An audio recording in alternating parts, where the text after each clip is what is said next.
Hey friends, before we dive into tonight's story, did you know that nearly 80% of the people who watch these videos aren't subscribed? If you're enjoying this kind of content, consider hitting the subscribe button. It really helps a lot, and it keeps these long stories going. Also, I'd love to hear from you. What time is it right now where you are, and which city are you listening from tonight? And if these stories help you sleep, feel free to tap the thanks button to support the channel. It truly means a lot. All right, let's get into it. I can't shake the sound of her breathing. I heard it through the phone first, ragged and shallow, as if someone was gasping awake from a nightmare. The dispatcher's voice had been clipped, urgent. 911, hang up at 312 Willow Drive. Line is still open. I remember that dark hour, the kind of night where even the moon hides, when the radio static sounds too loud and the walls of the station feel like they might close in on you. I slid into the cruiser, rain spitting against the windshield, wipers swiping in lazy arcs. The streetlights were dim, spaced too far apart, and every time I passed one, the glass lens buzzed like it was about to shatter. By the time I reached Willow Drive, the rain was heavier, fine droplets that clung to my jacket and pooled in the cracks of the road. The houses there are old build-yourself projects from decades ago. Porches sag under their own weight. Lawns go untended. I parked on the curb, left the engine running. My radio crackled with the dispatcher's last words before silence swallowed the channel. Line still open. No voice. I stepped out, boots squelching in mud, flashlight in hand. The porch light of 312 was dead, just a bare bulb socket dripping water. I knocked once, loud enough to echo down the empty street. No answer. I tried the door. It swung open on its hinges, rotten wood groaning. Inside, the air was warmer than I expected, thick with the smell of mildew and something else. Cigarette smoke, stale and acrid. The beam of my flashlight trembled as I crossed the threshold. The hallway wallpaper peeled in strips, revealing yellowed plaster beneath. Footsteps left wet prints on the second-hand carpet, leading deeper into the house. I followed. The living room was sparse. A threadbare sofa, a coffee table covered in cigarette butts and ash. A television sat on a stand, screen cracked, remote missing. On the floor lay a single shoe, women's size 7, white canvas, soaked and caked with mud. I crouched, picked it up. The insole was torn, and inside there was a folded piece of paper. I unfolded it carefully. Scratched in messy handwriting. Help me. No name, no address, just 2 words underlined. I clipped a photo of it, held it in front of my face. The photograph didn't come through well in the dim light, but I could make out a drawing. A stick figure standing inside a circle, limbs splayed. A ring around its head. Beneath, another line. They watch. That's when I heard a noise behind me, soft and damp, like something sliding across the floor. My heart thudded hard against my ribs. I spun. Empty. Only the hallway stretching behind, shadows pooling under the archway. I dropped the paper into my coat pocket and moved toward the kitchen door. The smell grew stronger, metallic, like blood. I flicked the flashlight across the linoleum. A trail of droplets, tiny and dark, led from the counter to the backyard door. My gloves squeaked as I stepped over them. At the threshold, I saw muddy footprints on the wooden deck heading toward the side gate. I paused, hand on my holster, then reached for my radio. Dispatch, I've got footprints leading out back. Starting a perimeter check. The reply was calm. Copy that. Backup en route. I clicked off and opened the gate. Rain poured in from above, soaking my hair. The yard was overgrown, taller than me in spots. Fence boards rotten, hanging askew. The footprints stopped at a tarp draped over something large. I approached slowly, boot heels crunching on debris. The tarp moved slightly, then stilled. I whistled softly. "Hey, I'm police. Come out with your hands up." No response. I yanked the tarp aside. Underneath lay a bicycle. Children's size, paint chipped. I frowned. The area was too derelict for kids to play here. Yet, the mud on the tire matched the prints. I scanned the yard.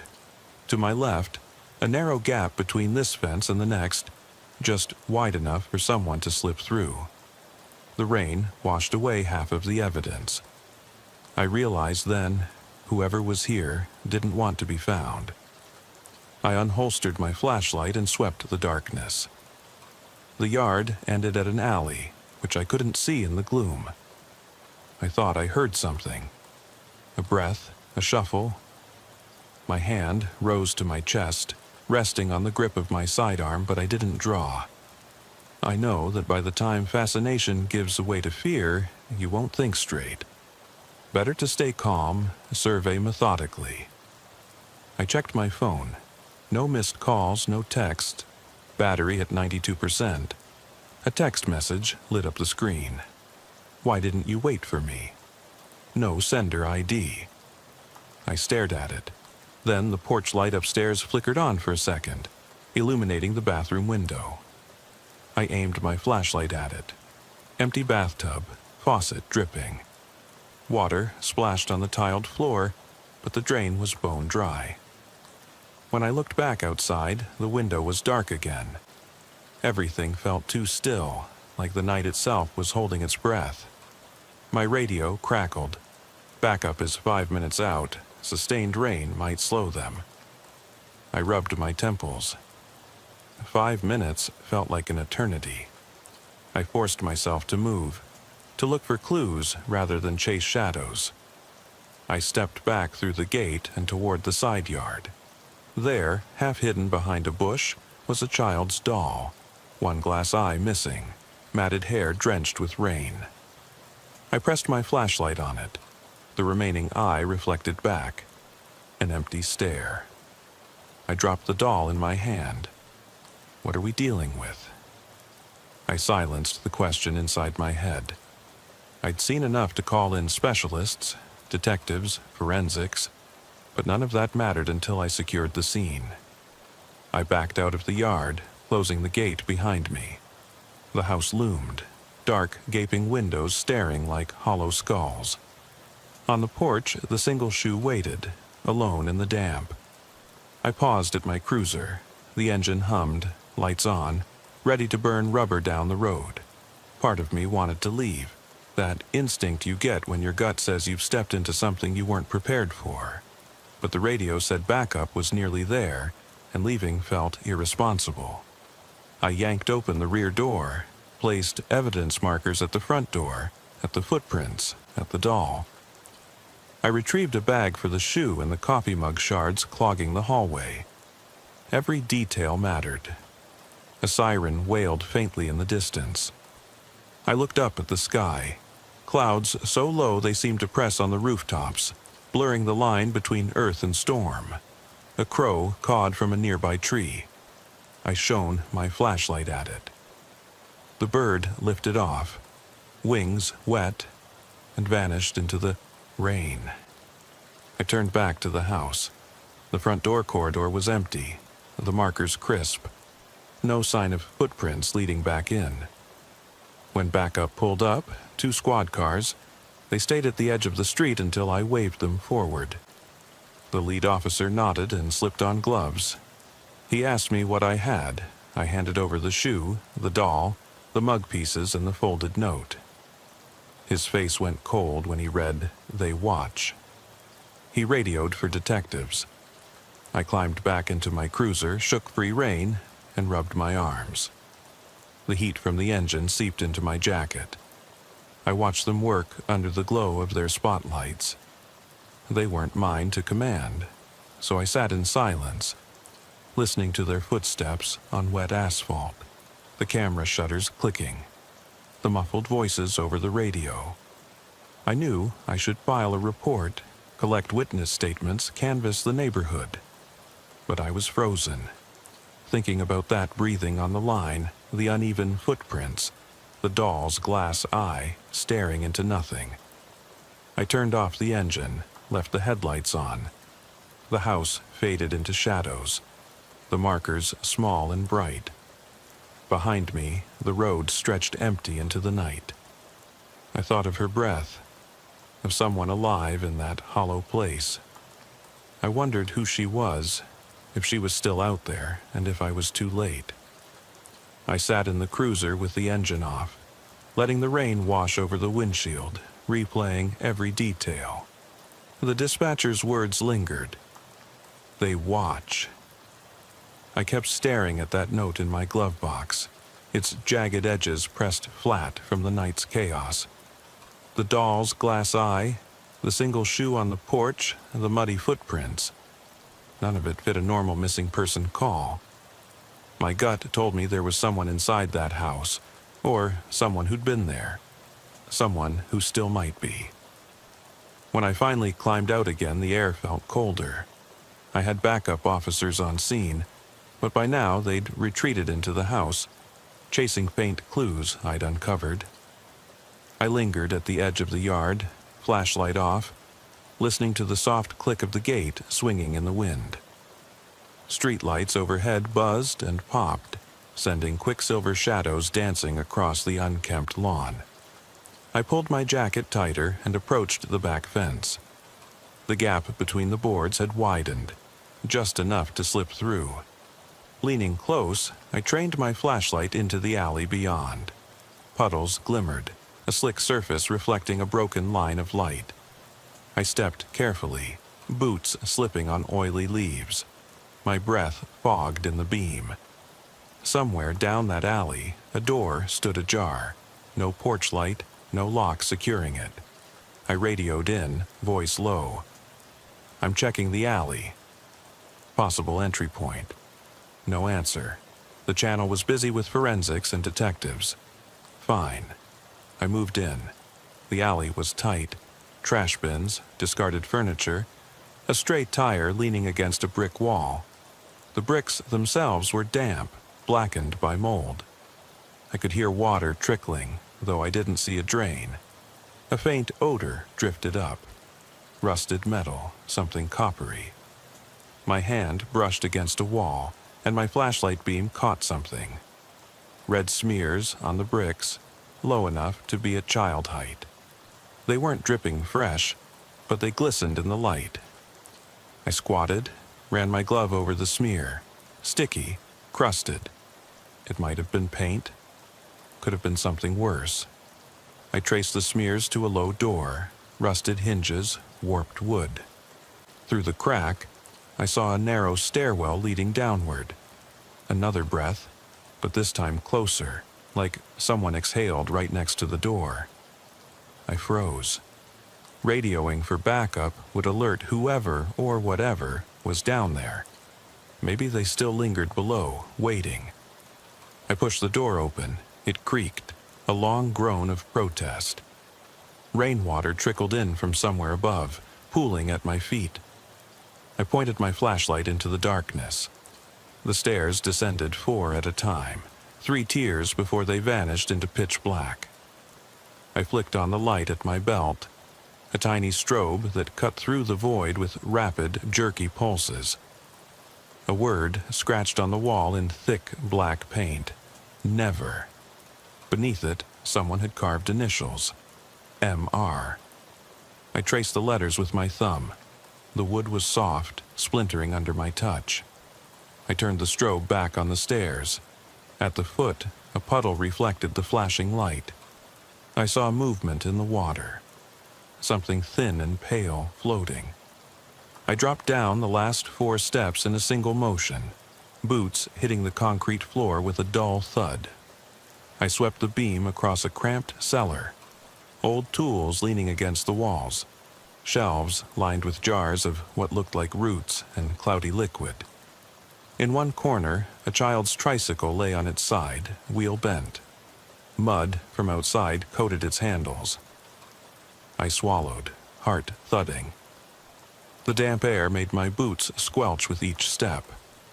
Then I heard it, static on my radio, short, like someone keyed the mic by accident. Someone was listening, maybe watching. The hair on my neck prickled. I called out, "Medic? Anyone?" My voice echoed back, swallowed by the cellar's walls. No reply, just another burst of static, closer this time. I edged toward the jars, reading faded labels. Chamomile, rue, belladonna. Folk remedies maybe, but the liquid in the belladonna jar looked dark, coagulated. I reached for a flashlight clip on my belt, but it caught on the strap of my holster. My gun shifted against my side. I paused. If I drew it down here, the muzzle flash would brighten every corner. Still, I needed to know if I was alone. I steeled myself and clicked off the flashlight strobe, plunging the room into darkness. My night vision camera, attached to my helmet, hummed softly. Through that lens, the world glowed emerald. I advanced. My footsteps were silent, but I heard breathing, deep, measured, half suppressed. It came from the far end of the room, beyond an overturned table. I circled the table, careful not to slip in the puddles. The breathing stopped when I got close. I clicked on a small pen light. The beam caught a form slumped against the wall. A woman, head bowed, hair damp and tangled. Her clothes were plastered to her skin from the rain, but her breathing was steady, a machine-like rasp. She lifted her head slowly, eyes wide, unfocused, reflecting the green glow of night vision. "Ma'am." My voice trembled more than I'd like. Her lips parted, but no sound came. She tried to stand, swayed, and a jar broke behind her. Shards clinked against the floor. She blinked, looked at me. Her eyes were the same gray as the sky that night. Then she whispered one word. "They..." Her eyes darted toward the stairs. I turned. The stairs were gone. In their place, a solid wall of brick matched the others. No door, no crack. Only the painted word "Never" and "MR" scrawled beneath. I backpedaled, stumbling over the woman's tricycle wheel. My radio exploded with voices calling me. Flashlights flicked on above, illuminating the cellar hatch. I bent down, reached for the woman's arm. Her skin was cold, clammy. I tried to pull her up, but she slumped again, whispering, "Help." Then silence. No heartbeat in my stethoscope, no breath, just the steady drip of water. I staggered back, nausea rising. Above me, footsteps pounded the hatch. I radioed dispatch. "Need immediate medical and homicide. I've got a..." Static swallowed the rest. They pulled me out. The tunnel was sealed within the hour. Detectives called it a hidden room, maybe from a renovation long ago. I didn't care. All I knew was that I'd heard her breathing twice now, first over the phone, then down here. I still don't know who she was or how she vanished from in front of me. That night, I kept seeing the initials carved into the wall. MR, I'm still not sure who that refers to, or why they watch, was scrawled in child's handwriting. But I know one thing. I'll never forget her eyes, or the way that wall swallowed the stairs when I looked away. I stomped back into the station well past dawn, boots still squeezed full of mud and dread. The world outside was waking, birdsong cutting through the hum of streetlights shutting off. But inside those walls, everything felt more hollow than before. I dropped my raincoat over the edge of the desk and ran a hand through my hair. Coffee sat cold in a styrofoam cup, half forgotten. I picked it up, inhaled the acrid steam, and took a sip. My stomach lurched. Detectives buzzed around the evidence room, talking in low voices I couldn't catch. Forensics tucked away the note, the doll, the tricycle, everything labeled and bagged. They treated the house like a crime scene, but I still felt like the victim. I'd seen a woman die in that cellar, heard her breath, watched her slump, silent. I knew better than anyone that sometimes people vanish without a trace, and sometimes they reappear in ways you never want to explain. I stepped into the briefing room. Whiteboards still held yesterday's shift assignments. I left the crusted mugs for the janitor, sat at the long table, and stared at the thin stream of light curling through the blinds. I was supposed to fill out paperwork, hundreds of pages of reports, but my hands wouldn't cooperate. They shook so badly I couldn't hold a pen. I pulled out my phone. 3 missed calls, 2 voicemails from dispatch checking in, and a text from Susan asking if I'd be home for dinner. I left it unanswered. A knock at the door. Lieutenant Ramirez slipped in, face drawn. He didn't bother with morning or how you doing. He just closed the door and looked at me. I heard you found something. His voice was flat. I gestured at the cup. Coffee's cold. He sank into the chair beside me. Tell me what happened. I ran through it again. The breathing on the line, the footprints, the doll's glass eye, the note that said, "They watch." I watched his expression. He frowned at the initials carved on that basement door, MR. He tapped a pen on the table. Huh. I looked out at the blinds. The sun was higher now, pale but climbing.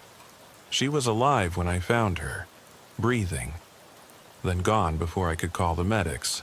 Stairs just gone. My voice was rough, as if I'd swallowed broken glass. He sighed. No structural reports on that house. City archives say they added the basement back in '68. There shouldn't have been a cellar before. How'd it vanish back up? I shrugged, tasting bile. I don't know. He nodded.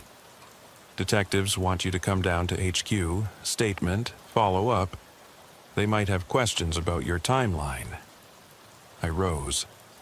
Timeline's clear. I got there at 2:13, in the yard 10 minutes later, down the cellar 30 minutes after that. By 3:30, the scene was sealed. He glanced at his watch. 0930. I choked out a laugh. Really pushes the urgency, huh? He stood. Look, I know it's unusual, but we need formality, and you need to sleep. I left him there and trudged back to my locker. The station buzzed with mid-morning activity. Officers grabbing donuts, cadets filing in for roll call. I slipped into the shower in the locker room, steam filling the stall. Running hot water over my neck, trying to scrub the darkness from my skin. The water turned murky, brownish, and I slammed off the tap. My reflection in the fogged mirror stared back pale and hollow-eyed. By the time I was showered and changed, the pain in my jaw from clenching my teeth all night had eased to a dull ache. I forced myself to eat a pastry from the break room, sugar-coated, stale, but any taste was better than nothing. I stared at the ceiling above the table, and the tile grouted with age.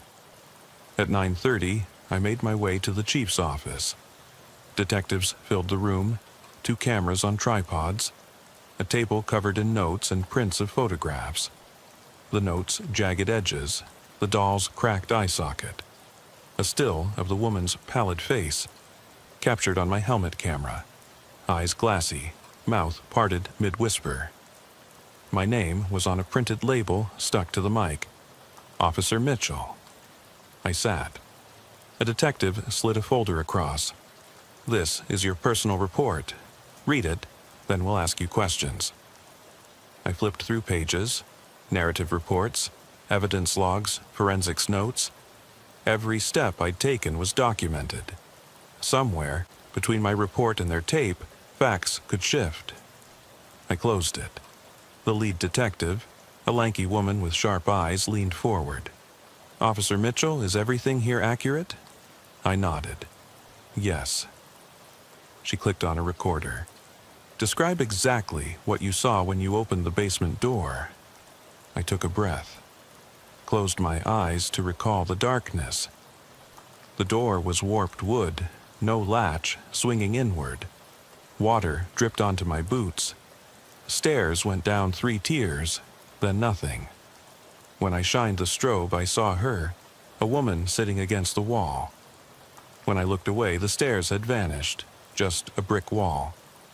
She glanced at the prints. You said she whispered they then stopped. I rubbed my forehead. Yes. Another detective chimed in. Did you notice any cameras, security devices? Number no cameras, no wiring, no recordings. They pressed on. What happened to the note, to the doll, to the tricycle? I answered each question slowly, measured. My throat burned. I realized I was shaking again. They finished, thanked me, and told me to go home, get rest, stand by for further contact. I stepped into the hallway. Patrol cars idled outside. I felt emptier than ever. In my pocket, my phone buzzed. A text from an unknown number. Thank you for finding her. I stopped dead. Read it again. Thank you for finding her. No trace of sender, no number saved. I stared at it, heart thudding. Who was it? The victim's family? An obsessive stranger? My radio crackled. Officer Mitchell, Patch 4, assignment, domestic dispute at Pine and 3rd. I glanced toward the station door, sunlight pouring in. Part of me wanted to leave it all behind, throw my badge in the trash. But I was bound by duty, by habit, by the knowledge that people depended on me to show up. I typed a reply, "Who is this?" No response. I holstered my phone, pulled on my cap, walked out into the morning. The world looked too bright, the sky too blue. But I knew the darkness was there, just beyond sight, breathing through the walls, watching. And I kept moving. I headed back onto patrol at dusk, the sky bruised purple and gray as the sun gave up its last light. My cruiser's headlights cut lanes through the gathering fog, and I kept replaying that text. Thank you for finding her. I still didn't know who her was, if she'd been the woman in the cellar or someone else altogether. Wherever that message came from, it felt less like gratitude and more like a warning. The call came in quiet. Possible welfare check at 417 Oak Circle. Elderly resident, concerns from neighbor. I punched it into the console and steered down winding streets whose names I'd memorized long ago.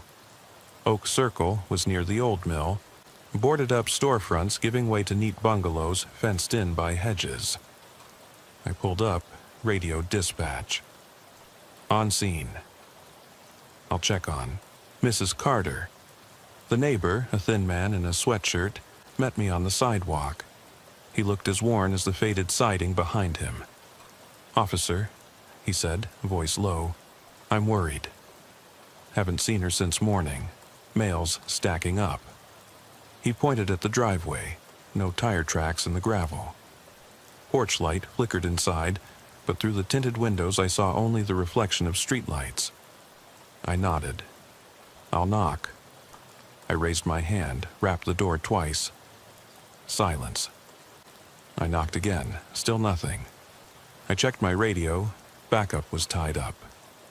I sighed, tried the doorknob, unlocked. I stepped inside. The house smelled of old perfume and mothballs. In the living room, furniture sat draped in plastic. A TV stood muted in the corner, its red standby light blinking. I paused at the threshold. Floorboards sighed underfoot. I clicked on my flashlight, sweeping the beam across the room. A rocking chair moved slowly, though no breeze stirred. I froze. I listened. Nothing but my own breath. I approached the chair. It creaked again, coming to rest at odd angles. On the seat lay a folded letter. I picked it up, addressed to Darcy, dated yesterday, no stamp. Inside, scrawled in ink that bled at the edges. They've come for you. Don't answer the door, no signature. My pulse spiked, another note, another warning. I shoved it into my breast pocket. Mrs. Carter's name rolled around my mind. Never met her, never knew her first name. I called out gently, "Ma'am? Mrs. Carter?" No reply. I moved through the house, checking rooms. In the kitchen, coffee sat cold, ground splattered on the counter. A cup in the sink, half full, smelled sour. The fridge hummed but was empty. I scanned each door, locked until I reached the back. Sliding glass door cracked open on its latch. Rain from earlier had steamed the panes. I shone my light outside. No footprints, just a garden overgrown with weeds. Something glinted on the patio table, a tarnished locket. I picked it up, flicked it open. Inside, 2 photographs. One of a young woman smiling in a sundress. Another of an elderly lady by the front porch, cane in hand. The inscription read, "MW and DR forever." I slipped it into my pocket and stepped back inside. Footsteps overhead, soft and slow. I raised my flashlight to the ceiling hatch in the hallway. It swayed slightly. I pulled out my radio, voice steady. "Dispatch. Possible person on 2nd floor. Proceeding with caution." No answer. I took the stairs 2 at a time, heart pounding against bone. The hallway upstairs was narrow, wallpaper curling at the edges, stains marring the lower panels as if someone had scraped at the walls. Doors lined the corridor. I moved slowly, testing each knob. The first room, empty. Second room, twin beds, floral sheets, moth-eaten. On one bed lay a pair of slippers. Size small, worn thin, no sign of movement. At the end of the hall, the master bedroom door was ajar. I pushed it open. Inside, the bed was unmade, pillows flopped to one side. On the dresser, a calendar marked with X's ending on yesterday's date. Each morning had been crossed, except today. A woman's voice, soft, wavering, drifted from the attached bathroom. I froze, flashlight beam quivering. I approached the bathroom door. The voice turned to sobbing. I knocked gently. "Mrs. Carter, it's Officer Mitchell. Are you okay?" No answer, just sniffles. I pushed the door open. The bathroom was pale in the flashlight's glare. White tile, bathtub half filled with cloudy water. A raincoat draped over the curve of the tub. Steam hissed from the faucet, though no knob was turned. I stepped closer. In the corner, curled against the wall, sat Mrs. Carter. Her shoulders heaved as she sobbed, arms wrapped around herself. She looked up, eyes red, wild, scanning the room. When she saw me, she froze. "You shouldn't be here," she rasped. "They said not to let you in."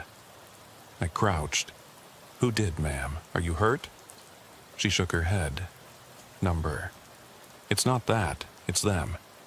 They watch from the walls." She pointed. "You saw it, didn't you? The note I reached out. I found the note. Who wrote it?" She clenched her lips. "My daughter. Or the voice. I'm not sure anymore." She traced a finger along the tile lines. They carve in the steam at night." Her breath caught. I glanced at the fogged mirror, its surface rippling with condensation. I flicked off my flashlight and leaned in. Words scrawled there in dripping water. "Please help me." I recoiled, stomach lurching. The writing faded as steam dispersed. Mrs. Carter's grip on my arm tightened. "They promised to leave if I let them in for coffee." Her eyes filled with tears. "But after that, they never go away." I pressed a hand to her shoulder. "It's okay, you're safe now." She laughed, hollow, broken. "Safe? There's no safe." I lifted her gently and guided her out. The hallway light flickered, the bulb dimming in a single pulse. I led her down the stairs. She kept whispering, "Don't let them follow you." Outside, I radioed for EMS. The neighbor met us, eyes wide. I signed over care, then stepped back onto the porch. The windows glowed warm, the house solid behind its walls. Yet I half expected to see a face pressed against the glass, watching. I climbed back into the cruiser, heart still hammering. The road ahead was dark and winding. In my coat pocket, the locket and the note pressed against my ribs. I took a breath, feeling every pulse. As I drove away, I glanced in the rearview mirror. In the fading light, the house stood silent, windows dark, porch light gone out. But for a moment I thought I saw a figure at the window, pale and still. Then the mist swallowed it whole. I swallowed hard and drove on. I drove on through empty streets, the cruiser's engine humming lower than my pulse. The sky was nearly black now, and the mist clung to the pavement like a second skin. Every stoplight I passed flickered out just as I approached, plunging intersections into hush. I felt their eyes on me, those unseen watchers from Willow Drive, Oak Circle, and the house on Maple Street. Their gaze was a constant weight, pressing through the glass and steel of my patrol car. I signaled right at Aberdeen Avenue, following the narrow turn toward the riverfront warehouses. A hang-up call had come in there once too, years ago. I remembered pulling up to an empty loading dock. A phone, still warm against the cement floor, the caller long gone. The dispatcher's placid voice over the radio. No voice, just static and breathing. That night, I'd circled those warehouses for hours, tires squealing over broken glass, until dawn chased me away. They never found anyone. Never answered why the call was placed. It stayed with me, that quiet echo of a panic I couldn't trace. Now, I passed the old mill again, its windows boarded high, dark, and lifeless. The call on my radio crackled. "Officer Mitchell, we've got a 911 hang-up at 209 Pineway Road." Same pattern, line open, breathing. I flicked on the siren, low pulse, a warning, and steered toward Pineway, logic warring with instinct. Each new 911 hang-up felt like a puzzle piece from a box I wasn't sure I wanted to finish.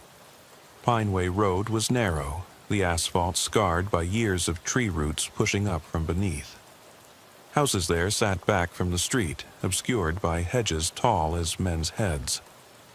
I parked halfway up the driveway of number 209, a two-story clapboard house painted appealing cream. No porch light. Only the occasional drone of a street lamp buzzing somewhere beyond the trees. I grabbed my flashlight and radioed in. On scene. Investigating. My boot sank into wet grass as I walked toward the front porch. Steps were warped. Each creak sounded cavernous in the night. I raised my hand, knocked once, metal on wood, and waited. Rainwater dripped from the eaves in slow, measured beats. No answer. I tried the knob, unlocked. Inside, the house was cold. My flashlight beam caught motes of dust swirling in the yellow glow of a single overhead bulb. The living room was wide, wooden floors scarred with scuff marks. A sofa lay overturned, cushions shoved aside as though someone had dragged them in haste. I crouched, touching the fabric, damp with dew from my jacket. Footprints led from the doorway toward an open archway. I followed, each footstep echoing. The archway opened into the dining room. A long table sat under a chandelier, crystals missing, wires exposed like broken veins. On the table was a rotary phone, black, gleaming wetly in the flashlight's glare. The handset lay off the cradle. Fingerprints smudged the plastic. I clicked the off-hook button. Static hummed through the line, but no breathing. I spoke into the radio. Found a phone on the table, handset off the cradle, line dead. I set the phone down and crossed to the hallway. Doors fanned out on either side. I reached the first, bathroom. The fan hummed, though no switch was on. Tiles glistened. A single glove lay on the counter, latex, white and filthy. I lifted it once, then dropped it. Gut instinct told me it belonged to someone who didn't want to be identified. I passed the next door bedroom. Unmade bed sagged in the center, pillows crumpled. On the bed, two outlines pressed into the sheets as if two people had lain there a moment ago but vanished when observed directly. I remembered the cellar at Willow Drive, how the stairs had dissolved into brick when I wasn't looking. My skin prickled. I edged toward the master bedroom at the end of the hall. Its door was cracked, like an invitation. I pushed it open. The room was cavernous, a high ceiling lost in shadow. At its center, a mattress on the floor with no frame. Sheets littered the floor. On the headboard, carved into the wood, were letters N.W. beneath the word alone. I snapped a photo. Underneath, someone had drawn an arrow pointing toward the closet. I hesitated, then approached the closet door. It was ajar. I put my hand on the knob, cold, metal, and pulled it open. Inside, clothes hung on a rod, untouched by time. But at the back, taped to the wall, was a printed photograph, a family portrait. Mother, father, two children, standing in front of that very house. Their faces were pleasant, smiling in broad daylight. Someone had scrawled over their eyes with a black marker, thick lines blotting out identity. My radio crackled. Backup arriving. I exhaled, tension coiling in my shoulders. I clipped my flashlight to my belt and reached into the closet to remove the photo. My glove brushed something behind it. Another folded note. I unfolded carefully. You shouldn't have come. Footsteps approached in the hallway. Slow, measured, not human, not quite. The boards outside the closet settled under weight. My heart hit my ribs like a hammer. A breath came from behind me, soft, deliberate. I spun, hand on my sidearm. The hallway was empty, only the deep breathing. I backed into the closet, eyes darting. The breathing grew louder, closer. My skin crawled. I pressed against the wall, heart pounding a frantic rhythm. The closet door began to close, swaying on its hinges. I lunged at it, yanking it open. Darkness spilled out into the room. I flicked my flashlight. No one there. The slatted wood floor bore muddy footprints, leading into the room, then stopping in perfect, clean circles. I fished out my radio. Dispatch, I need immediate backup. Possible intruder at 209 Pineway. Someone's in here with me. Static answered. My call didn't go through. The battery icon flashed red. I exhaled, shaking my head. Great. No radio, no comms, just me and that breathing. I clicked off the flashlight, plunging the closet into darkness. My night vision cam kicked in with a soft whir. Everything turned green. My breath fogged the lens. I saw movement. A shape at the far corner of the room, tall and thin, half hidden in shadow. I aimed the camera, heart in my throat. It didn't blink. It didn't move. It just watched. Then it whispered one word, so close I felt its breath against my neck. Leave. I didn't hesitate. I yanked open the closet door and ran down the hall, boots slipping on wood. I heard laughter behind me, tiny, childlike, twisted in amusement. I slammed into the living room, across the table, knocking the phone to the floor where it smashed. I didn't look back. I raced through the front door, rain lashing my face, and didn't stop until I was back in the cruiser, door locked. My radio crackled. Officer Mitchell, come in. I slapped the knob. I'm out. Pineway, house is compromised. No sign of occupant. Note said, you shouldn't have come. I saw My voice choked in my throat. The channel opened. What is it, Mitchell? I turned the key in the ignition. The engine barked. I took one last look at the house. Dark windows glowing with malice. I left without waiting for backup. The windshield wipers carved arcs through the mist. My pulse was so loud I could hear it in my ears. I didn't call it in again, I just drove, faster than I knew was safe, away from that house, that breathing, that shape that told me to leave. The road blurred. Streetlights winked out behind me. In the pocket of my jacket, the photograph and the note pressed cold against my ribs. I stared at the rearview mirror. In the green glow, I thought I saw eyes. No, two hollow voids gazing back at me. Then the road opened ahead, and I let the cruiser carry me into the night. I pulled into the driveway of my house just past midnight. Headlights carving arcs through the oaks that cast skeletal shadows over the yard. The engine hummed a low goodbye, and for a moment I just sat, seat warm, night pressing against the glass like a living thing. Behind me, the road stretched empty, vanishing into darkness. Ahead, my front door waited.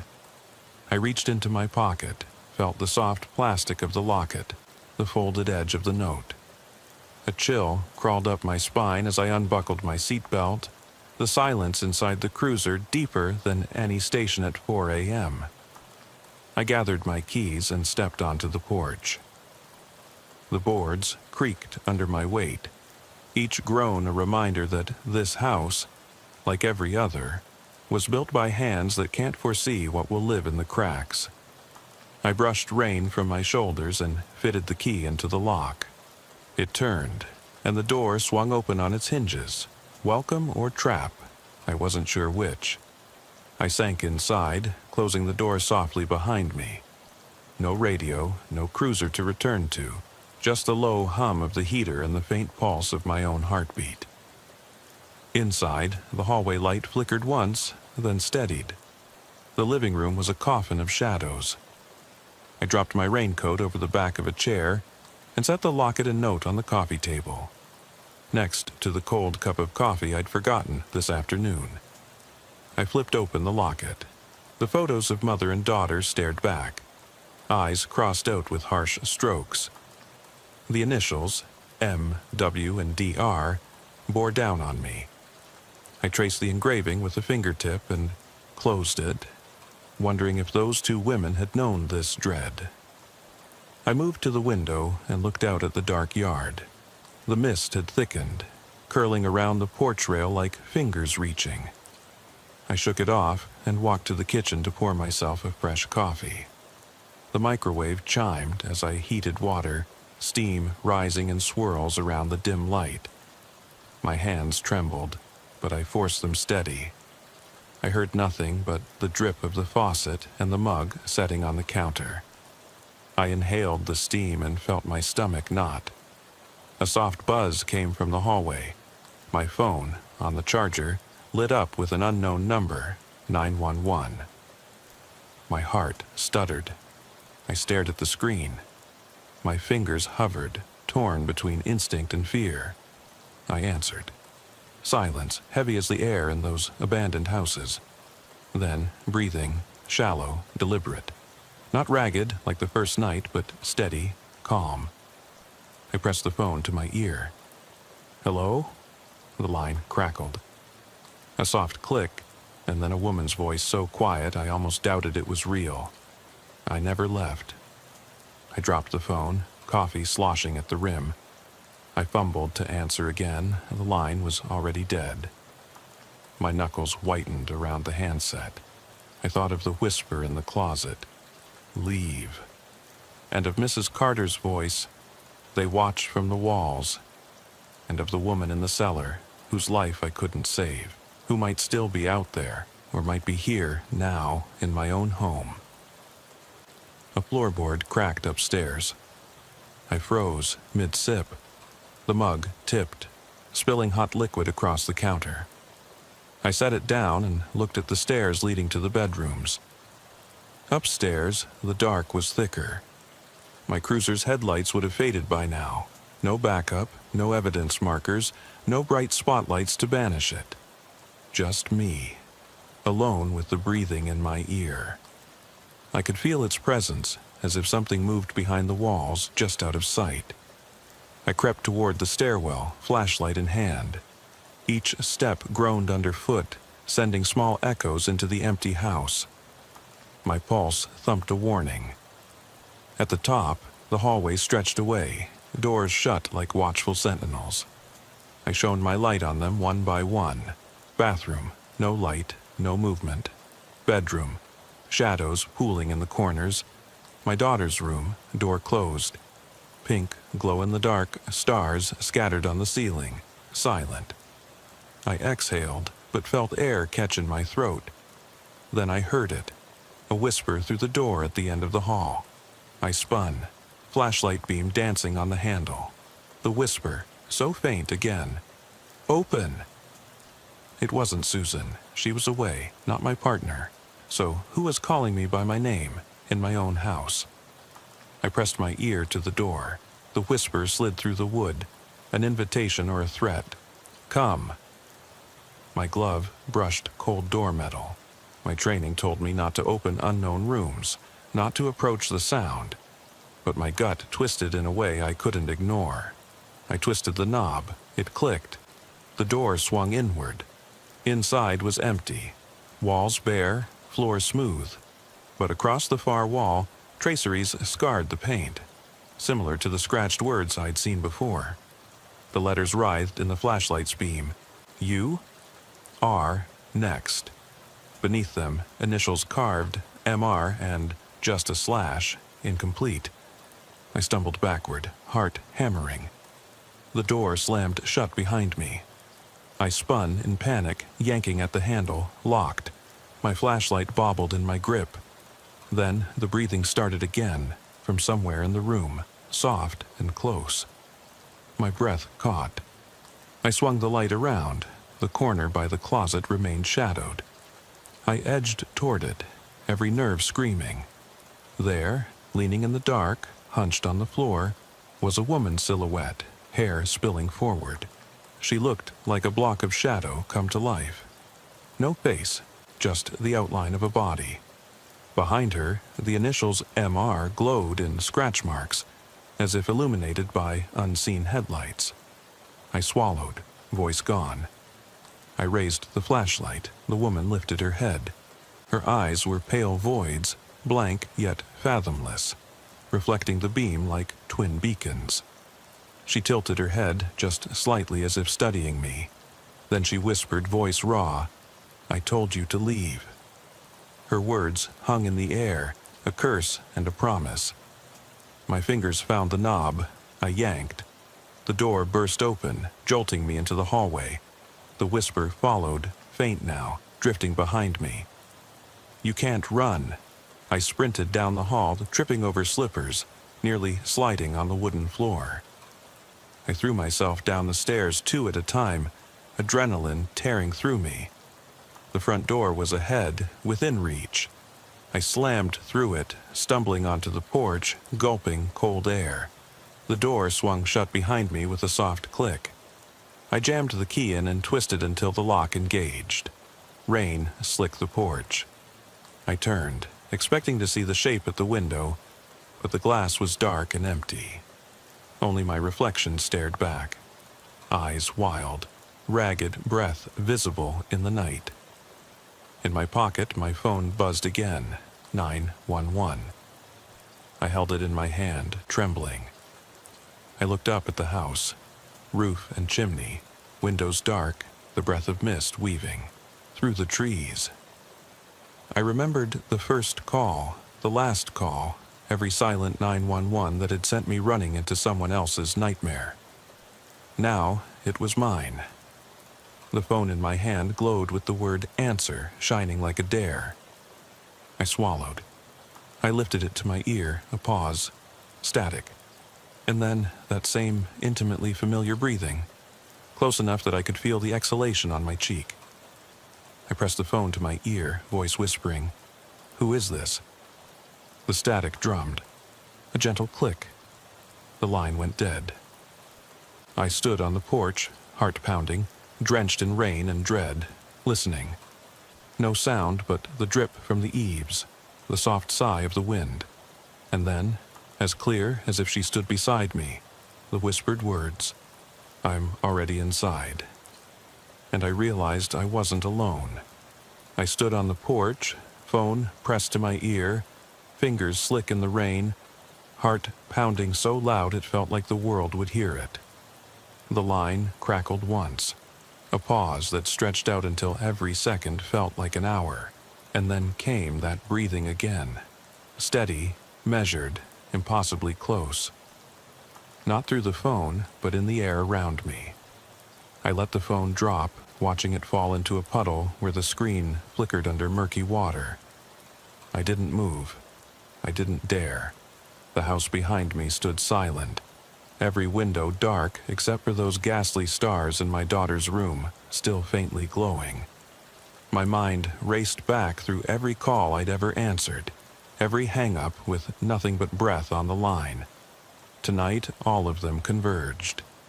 Willow Drive, the old cellar, Mrs. Carter sobbing in shadows, the family portrait with children's eyes gouged out, the closet at Pineway. And now here, my own home, turning against me. Footsteps sounded behind me on the wooden porch, soft, tentative. I tensed, listening. I'd locked the door, but locks don't stop sounds. I grabbed the closest thing, a chair, and swung it around, ready to strike. The footsteps paused. Then, slow and deliberate, came a tap at the front window, right where the living room light should have been on, but wasn't. I edged sideways, peering through the raindrops on the glass. Nothing. Only my reflection, wide-eyed, mouth parted. A crack ran through the pane, as if struck by something heavy. I realized I was bleeding, a thin trickle from where I jammed my knuckle against the chair. I licked a drop of rain-soaked blood from my thumb and swallowed hard. I tried to steady my breath, but every inhale felt ragged, shallow, like the very breath in the air was trying to choke me. Behind me, the door to the study creaked open. I pivoted, chair raised. The room was dark, lined with shelves of old case files I'd collected over the years. Unsolved disappearances, weird hang-ups, the ones dismissed as prank calls or equipment malfunctions. I'd thrown those files against a wall after noisy nights, locked them away to forget them. Now they sat waiting, papers yellowed, edges curled, as if expecting an audience. I forced myself to set the chair down. I climbed the single step into the study, each footfall sounding like a drumbeat. The door shut behind me with a hushed click. My flashlight lay on the floor near the chair. I picked it up and clicked it on. The beam landed on a file open on my desk. Case 541, Harlan Road, hang up. That was mine, from 10 years ago. I'd responded to a barbed wire fence surrounding an abandoned farmhouse.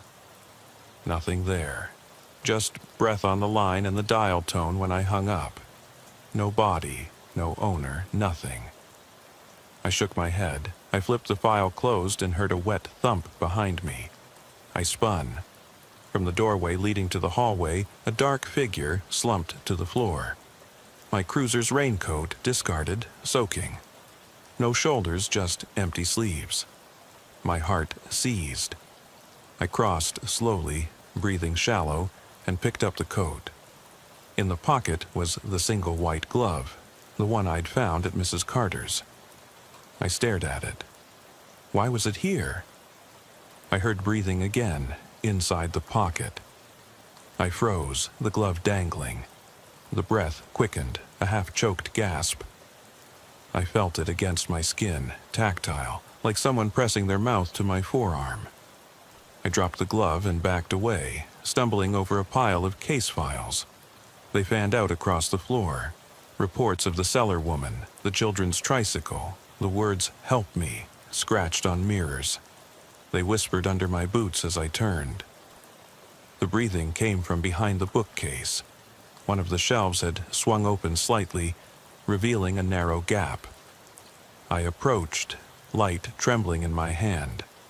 The gap was just wide enough to slip through. I knew I shouldn't.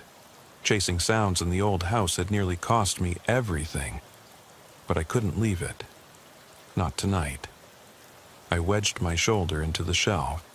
It swung, pivoting on hidden hinges, revealing a hidden chamber carved into the old plaster.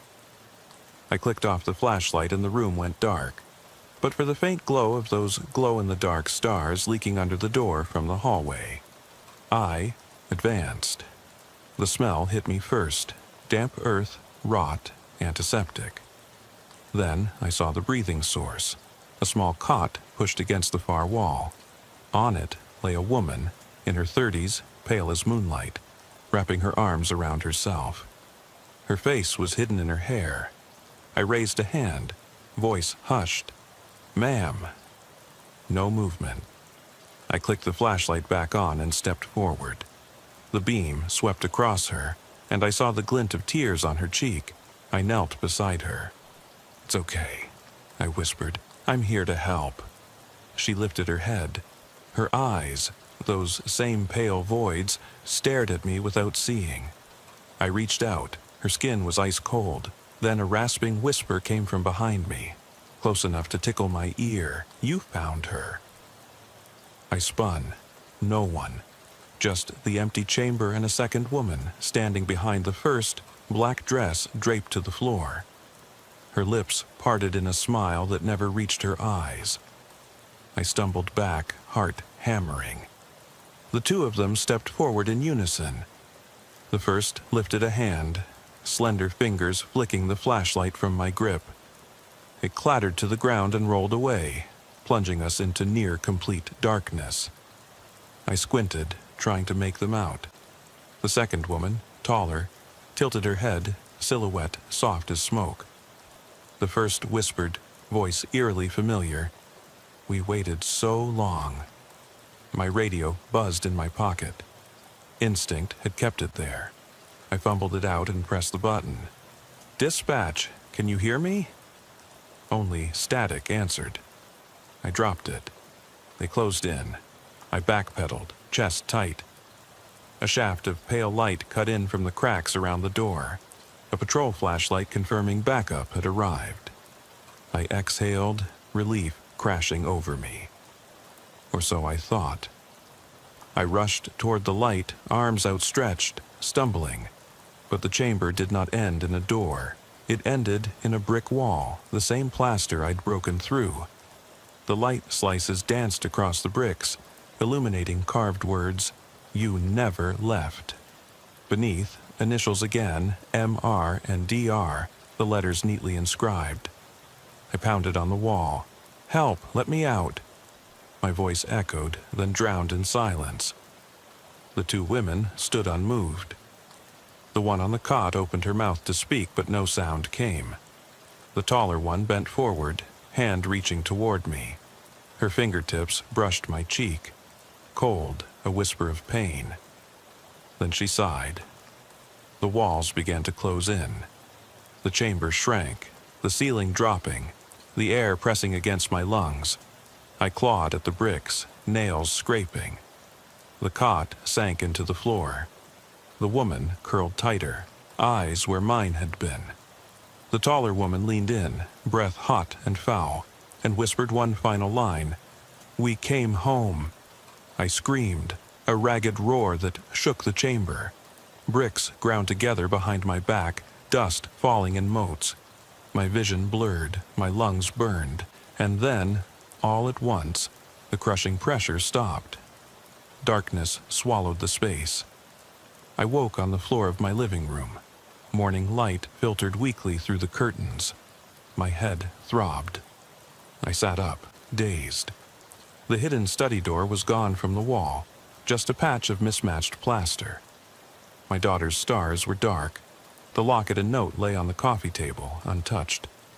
My phone lay beside them, battery dead, screen cracked. I frowned. On my desk, a new file lay open. Case 001. They never found them. My name was scrawled at the top, Officer Mitchell. Beneath, 2 photographs, the cellar woman and the woman from the cot. Under each, a date, today's date.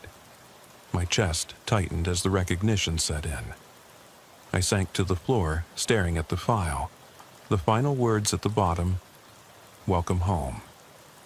And I realized I had never left. I never heard anyone else pull into my driveway that morning. No sirens, no backup, no footsteps in the hall.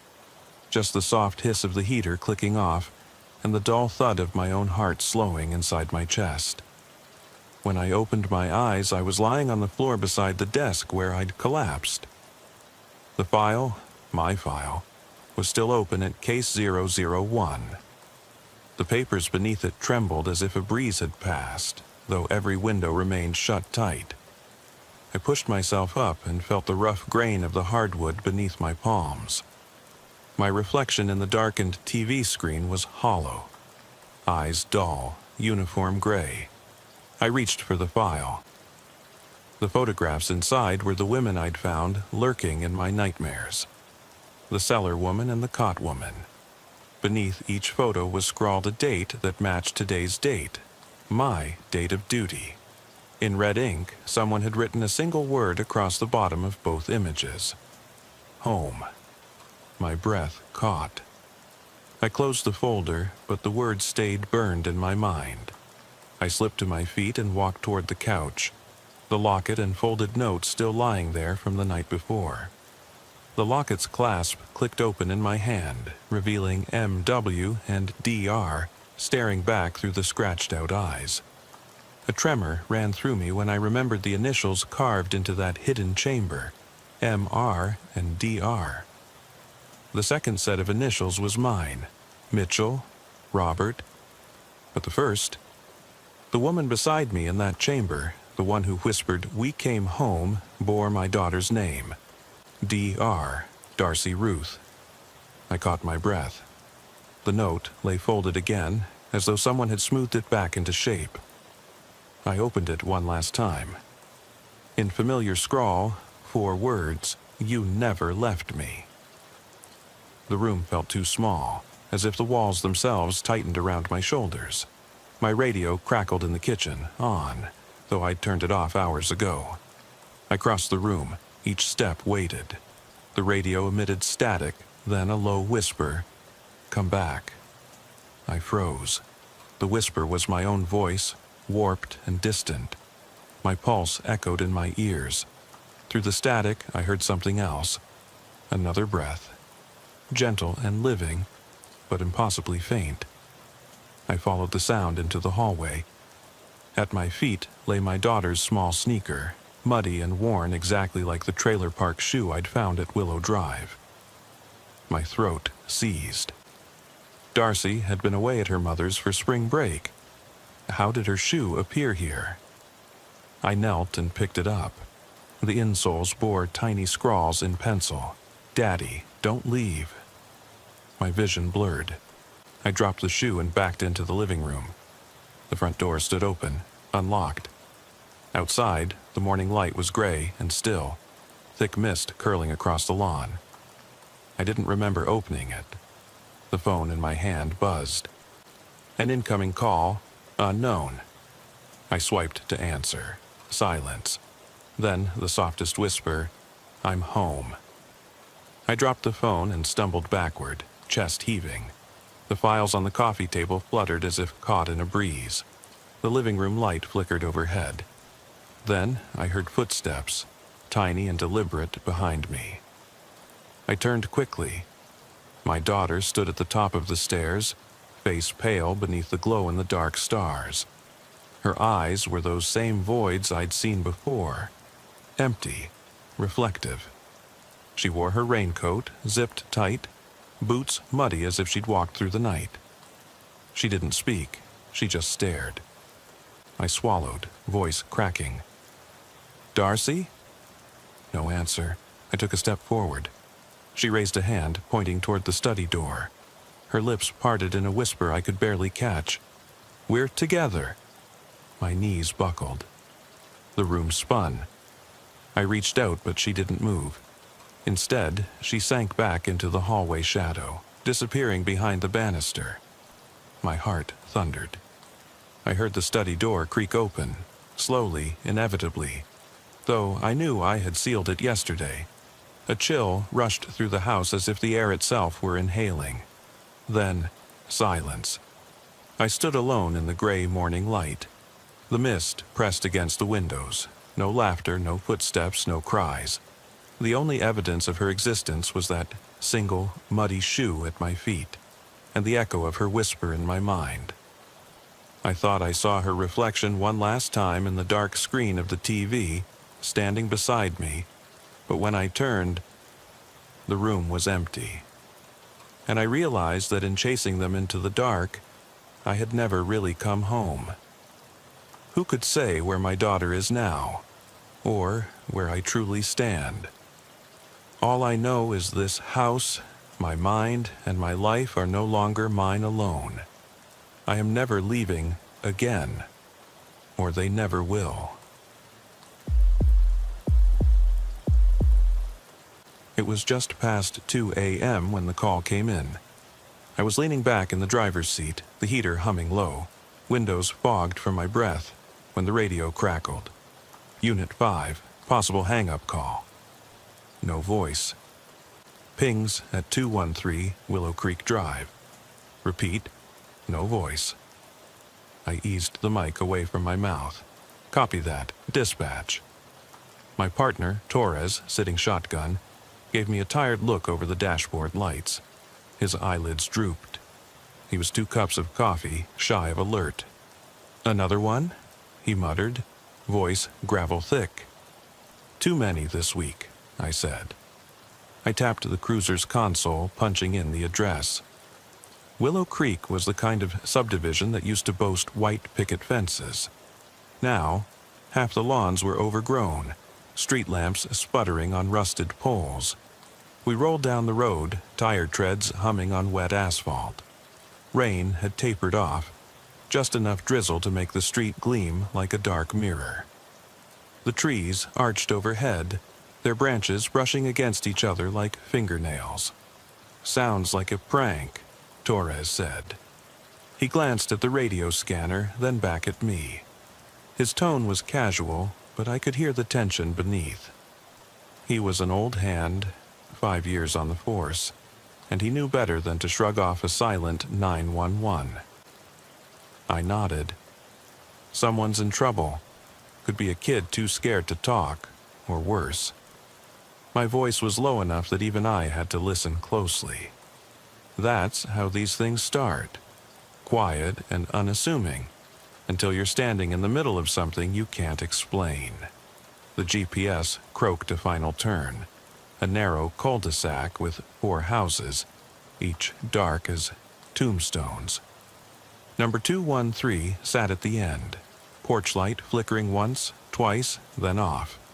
No traffic, no neighbor cars, just the soft hiss of recirculated radio static. I killed the engine.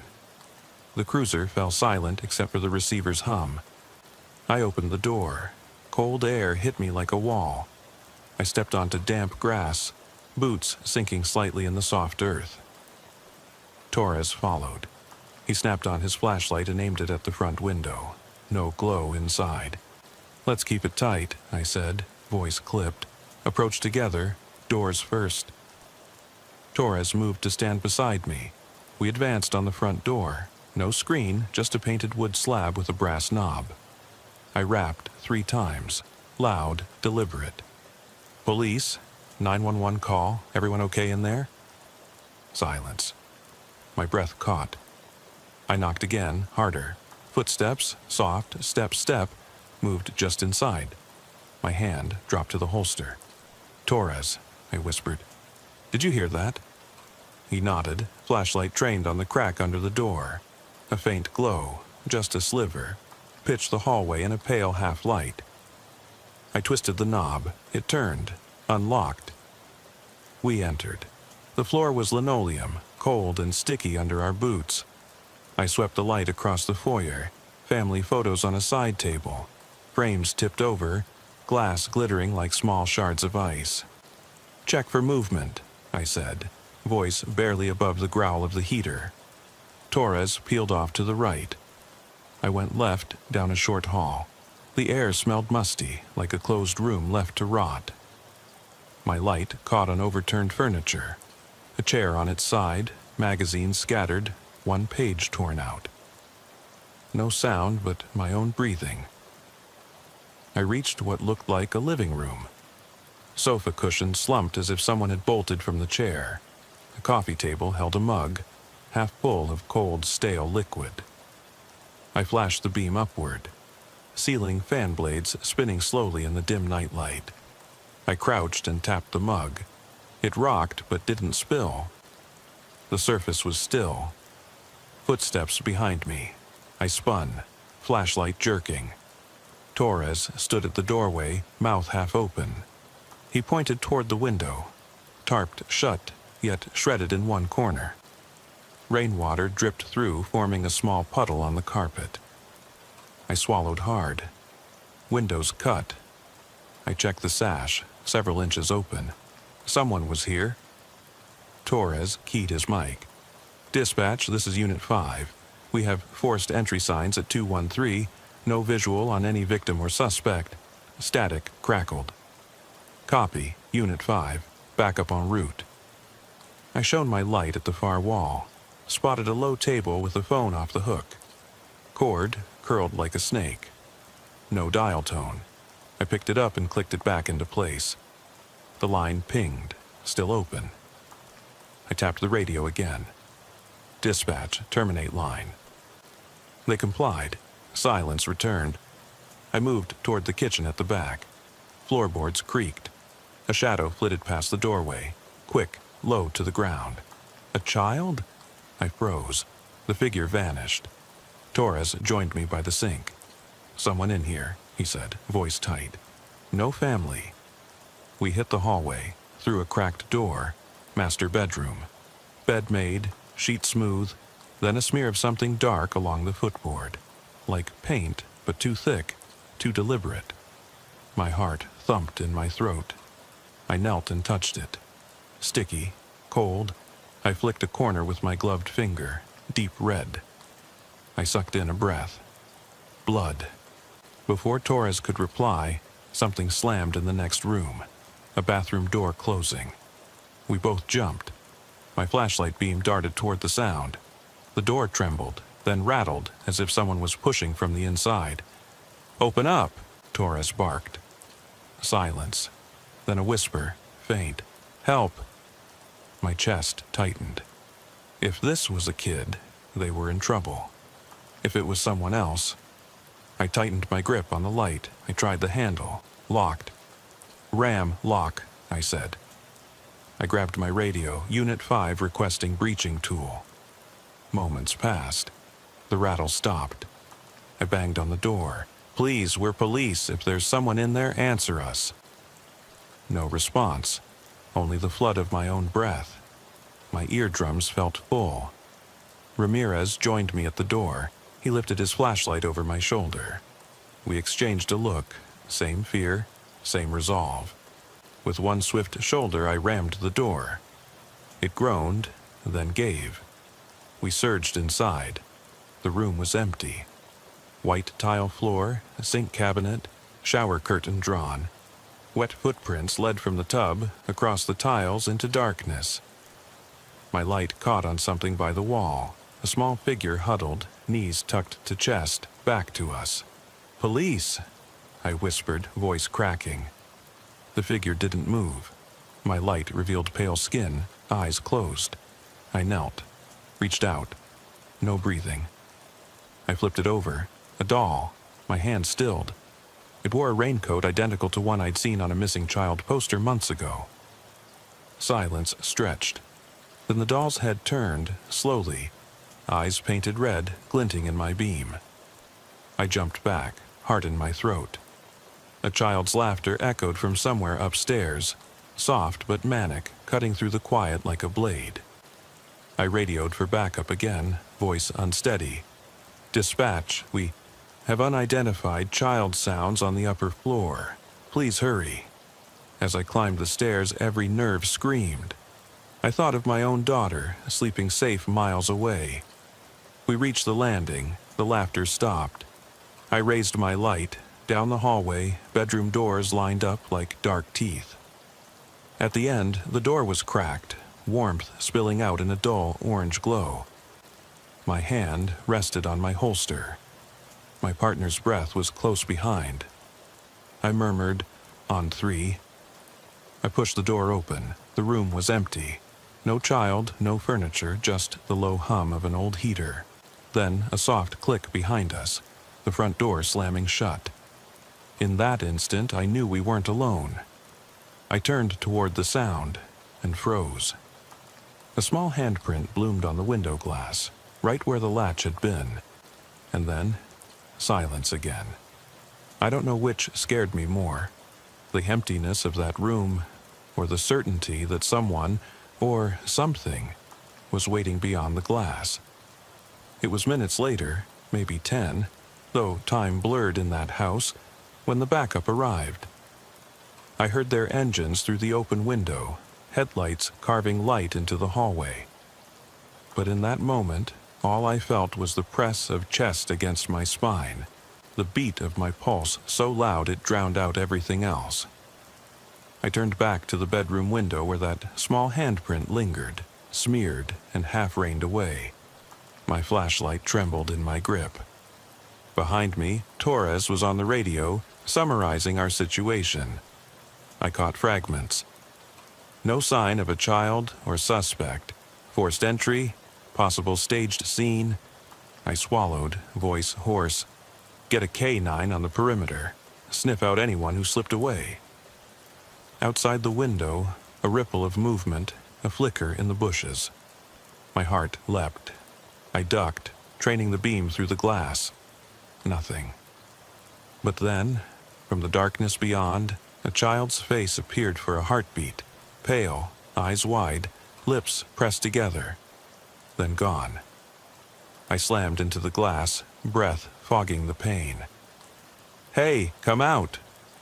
My shout echoed through the empty street beyond. The backup cruisers cast long shadows against the trailer walls. Radio static. "Lieutenant," Torres said beside me, keeping low. "Command wants an evac. No one in here until we clear it." I exhaled, forcing calm. Understood. But I didn't step away, not yet. My legs felt rooted to the floor. Something in that room was alive, something I couldn't see. Torres touched my arm. "We need the perimeter secured first." He jerked his head toward the bedroom door, still cracked. That thing might be in there. I nodded and moved toward the door again. Each step was measured, my flashlight carving a swath of light through the gloom. On the carpet lay scattered toys, a broken action figure, a plastic truck missing an axle, a puzzle piece painted red on one edge. No rhyme or reason, unless it was a message. I crouched to inspect the puzzle piece. It was heavy in my hand, weighty like it meant something more than mere debris. I turned it over. On the back, scratch marks. I thought I recognized the pattern, like a child scrawled in a panic. But I couldn't make sense of it in the wavering beam. The bedroom door creaked. I straightened, hand at the doorframe. "Torres?" I called. His reply was a whisper. "Down the hall." "I'm checking the next room." His flashlight swept past me and vanished into darkness. I took another step and caught a glimpse. Something crouched behind the dresser, shifting. I jerked my beam toward it. Nothing. But the air changed, grew colder despite the heater humming somewhere deep in the house. My radio spat static. "Unit 5, Lieutenant. Perimeter is secured. All K9 teams in place." I tapped the mic. "Roger that, send them in." Footsteps approached outside, on the other side of the window. I trained my light there, no silhouette, but the bushes rustled again. The dog handler's voice, "K9 Team 3, ready." Then a low bark. The dog's nails tapped concrete, then silence. I turned back inside. The puzzle piece warmed in my palm. I slipped it into my pocket as I approached the dresser, footsteps echoing behind me. As I cleared it, the drawers were empty. Not a sock, not a shirt, just dust. Yet the carpet beneath was clean, almost polished, as if someone stepped there constantly. Ahead, the closet door stood slightly ajar. The gap was narrow, but I caught the gleam of metal. Knife? I swallowed hard. I knew this scene. Someone lured me in, stage-managed my every move. My breath clouded before me. I reached the closet. My gloved fingers wrapped the handle. One firm pull. The door swung inward, empty. Hangers swinging on the rod, one missing. My heart sank. A second missing. I counted them slowly. 5 empty hangers. One of them used for coats, but gone now. A whisper of movement behind me. I spun. Torres was there, eyes wide. He pointed behind me, to the open doorway where the child's laughter had bounced off the walls earlier. Now, the hallway was dark, but at the far end, something shifted. I swallowed. "Rabbit?" Torres said, using our code. "Suspect is mobile." I flicked on my radio. "All units, suspect is loose inside. Proceed with caution." Static crackled. "Copy." Torres' hand closed on my shoulder. "We need to clear out. This is bigger than a simple call." I nodded and moved to the door, but paused. The sound of soft breathing filled the room, so close it felt at my ear. I turned slowly. Nothing. But on the floor, at the base of the closet, lay a single child's shoe. Yellow, scuffed, Velcro strap undone. My mind flashed to missing child reports last month. A 9-year-old girl, vanished without a trace. Her shoe found in these same woods. I crouched. My flashlight revealed scuff marks on the wooden floor, leading out of the closet and down the hallway toward the master bathroom. The same bathroom where we'd found that doll earlier. I whispered, "Torres, look at this." He crouched beside me, his face paled. That's her shoe." Footsteps thundered on the stairs outside. The K-9 team moving in. I knew they'd find footprints. Maybe drop the lead on a scent. Maybe flush out whoever's hiding. But I also knew, even if we caught someone tonight, we wouldn't know the whole truth. I stood, voice steady despite the fear knotting my gut. "Let's move." As we left the bedroom, the atmosphere changed. The stale mustiness giving way to something metallic, like anticipation. The hallway seemed longer now. Endless. Doors lining each side, shadows pooling beneath them. My flashlight beam quivered as I approached the bathroom door. Torres gripped his weapon tighter. On 3, we kicked it open. Inside, steam billowed from the shower. The curtain closed. A pair of tiny footprints marked the tile floor. They ended at the door, not a single print beyond.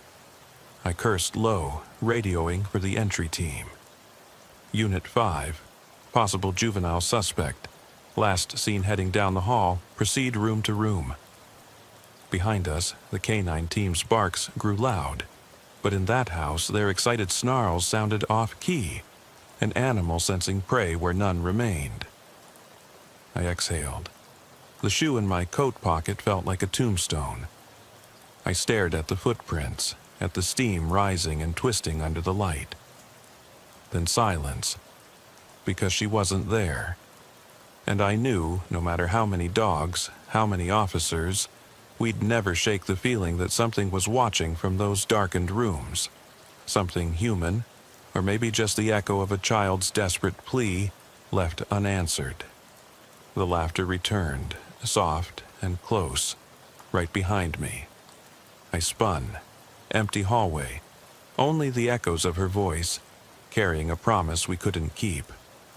It was nearly dawn by the time the search team's flashlights carved rigid beams through the gray gloom of Willow Creek's interiors.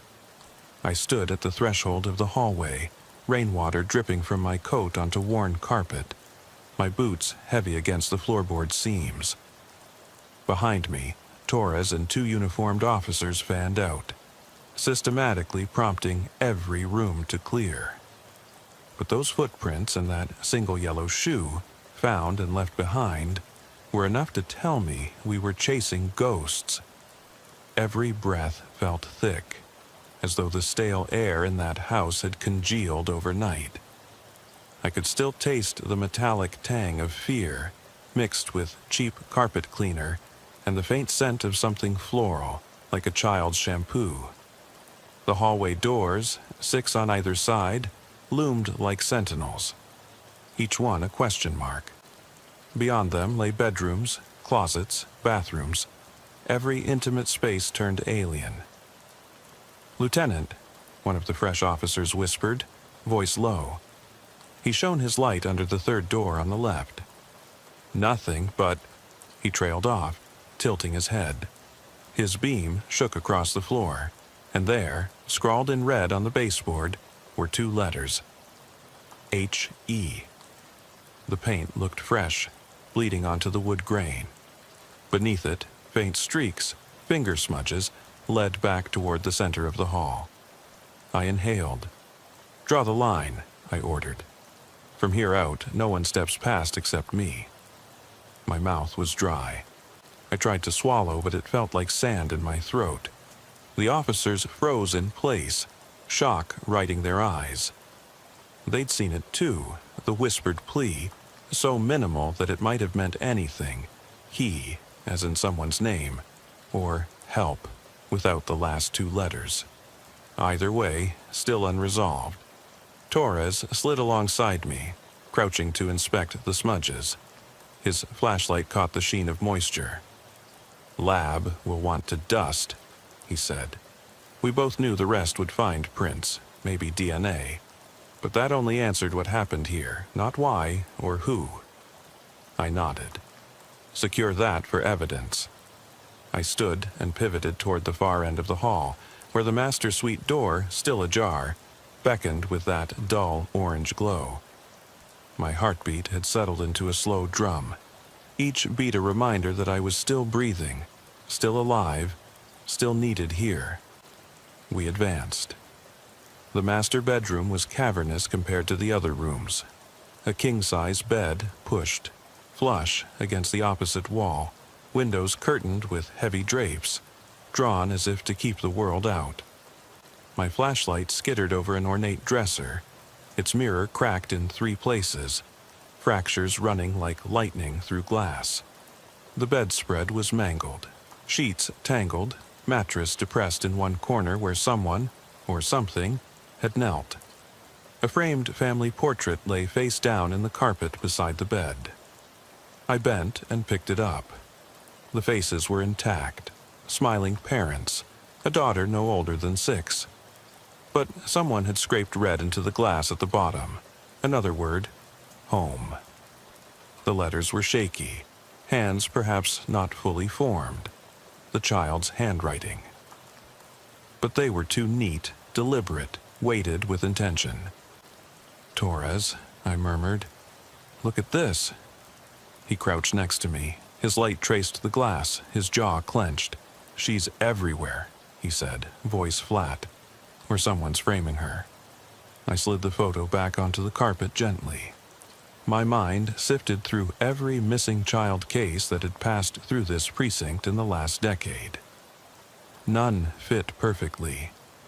No female, 6 years old, named whatever the girl's name was, matching the photograph. Either it was old, from a previous generation, or an elaborate fabrication. Couldn't trust it. A sudden knock at the door broke the silence, sharp, deliberate. All 3 of us froze. The rapping came again, once, twice, then a firm pause, and a soft voice. "Lieutenant? Are you in there?" It was the canine handler, his tone professional, but the edge in his voice gave him away. He'd found something. I called back, doors unlocked. "Come in." The handler, Sergeant Mills, slipped inside with canine off-leash. His German Shepherd, Rex, nose to the ground, methodically circled the bed, pausing as if listening. Rex's ears flattened. He barked once, short, urgent, then bolted out the door. "Rex?" Mills called, chasing after him. "Rex, come back." I didn't hesitate. I jogged past them into the hallway. Where the hallway originally felt long and suspended, now it contracted, walls pressing inward. Rex waited at the end, low growl rumbling in his throat, nostrils flaring. I caught sight of something on the floor by the junction. A fragment of fabric, purple with gold flecks. I picked it up. It was velvety, like the lining of a child's costume. My mind raced. Princess dress? Halloween? Something worn only briefly but cherished. Blood? Number clean, but soaked with perfume. Faint but unmistakable. Lavender and something spicy. Rex tugged at the fabric, whining, then darted into the last room on the right. I followed, opening the door to find nothing. Empty, except for a rocking horse perched in the corner, the seat worn smooth. A bit of frayed hair caught on the mane, blonde, silky. The horse rocks gently back and forth, though there is no breeze. I inhaled sharply. Footsteps padded behind me. Torres stood in the doorway, hand on his holster. "Lieutenant, this place," he said. "It's a shrine, a monument. Someone's worshiping this kid or torturing us with her memory." His words hit home. Everything in this house was arranged to provoke us. The doll, the shoe, the portrait, the blood smear, the letters on the baseboards. It was personal, it was sadistic, and it was far from over. Beyond the rocking horse sat a wicker basket. I knelt and peered inside. Folded neatly were 6 items: the yellow shoe, the doll's raincoat, the puzzle piece, the photo, the block of red crayon, and a battered teddy bear missing an arm. Each placed like an offering. Each item retrieved from the house itself, or left here deliberately as bait. My radio crackled. "Lieutenant, command to Unit 5, confirm status." I tapped the mic. "Unit 5, currently assessing evidence. Kid or suspect is still not located. Recommend SWAT team." A soft creak interrupted me. The wardrobe door on the opposite wall swinging open a fraction more. I turned, flashlight aimed. Inside were coats. Children's coats hanging side by side in neat rows, each a different color. Red, yellow, blue, green. All pristine, untouched. Except one, a lavender coat, missing from the hanger. The hacking rasp came then, the noise of fingernails dragging across wood, low and jagged. It came from the attic hatch in the ceiling above the wardrobe, the same hatch we checked earlier and dismissed as empty. Now it rattled and quivered, as if someone was climbing down a ladder, descending. I swallowed, voice steady despite the surge of panic. "Everyone out," I ordered quietly. Slow and calm, we secure the house, lock it down, wait for the SWAT. But as I turned to lead, the hatch burst open and turquoise lamplight spilled down a ladder. I saw the outline of a small figure, descending carefully but with purpose. Tiny boots on each rung. My heart thundered. I raised my flashlight, beam cutting across the room. The figure paused halfway, face obscured by hood. Another layer of anonymity. But then they lowered an arm, revealing a slender hand, skin pale white, clutching something small and metallic. A key? A toy? The beam glinted off it. "Stop!" I called. "Hold right there!" Torres and the others surged forward, weapons drawn. But the figure dropped from the ladder lithely, barely making a sound on the plush carpet. They fled down the hallway, moving too fast, too deliberately to be scared. The hatch slammed shut. We chased. Tiresome chase. Echoes in the corridor. Doors flung open, empty rooms whirling past. The figure vanished at the end of the hall, through the door that led back to the living room, the space where we first entered the house. We piled through that door, but found only overturned chairs and the half-cracked coffee table. Then I saw it. The main front door, wide open, daylight pouring in. The figure was gone. No sign of boots, no smear of footprints. Nothing but that key-like glint on the threshold, left behind or dropped. I reached down and picked it up. The metal was cold, heavy. It had no number or shape that matched any of the locks in the house. It looked ancient, pitted, like it belonged to a chest long buried. Before I could examine further, a soft sob trembled from the kitchen. The team froze. I listened. Another sob, human, desperate. We followed the sound. In the kitchen, there on the floor, huddled against a cabinet, was a girl, no older than 6, drenched from head to toe, hair plastered to her face. Her mouth opened and closed, no sound emerging. Eyes wide, pupils dilated, staring. I froze, unable to move. Fear, relief, dread coalesced in my chest. I knelt. "Hey, little one. It's okay, you're safe now." My voice broke. She looked up, her lips parted, and a whisper emerged. "Daddy?" My blood ran cold. The quiet that followed was so complete that I could hear every drop of water beating on the kitchen window.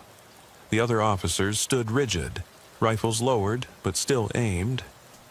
I held her gaze. Her eyes were glassy but bright, unblinking.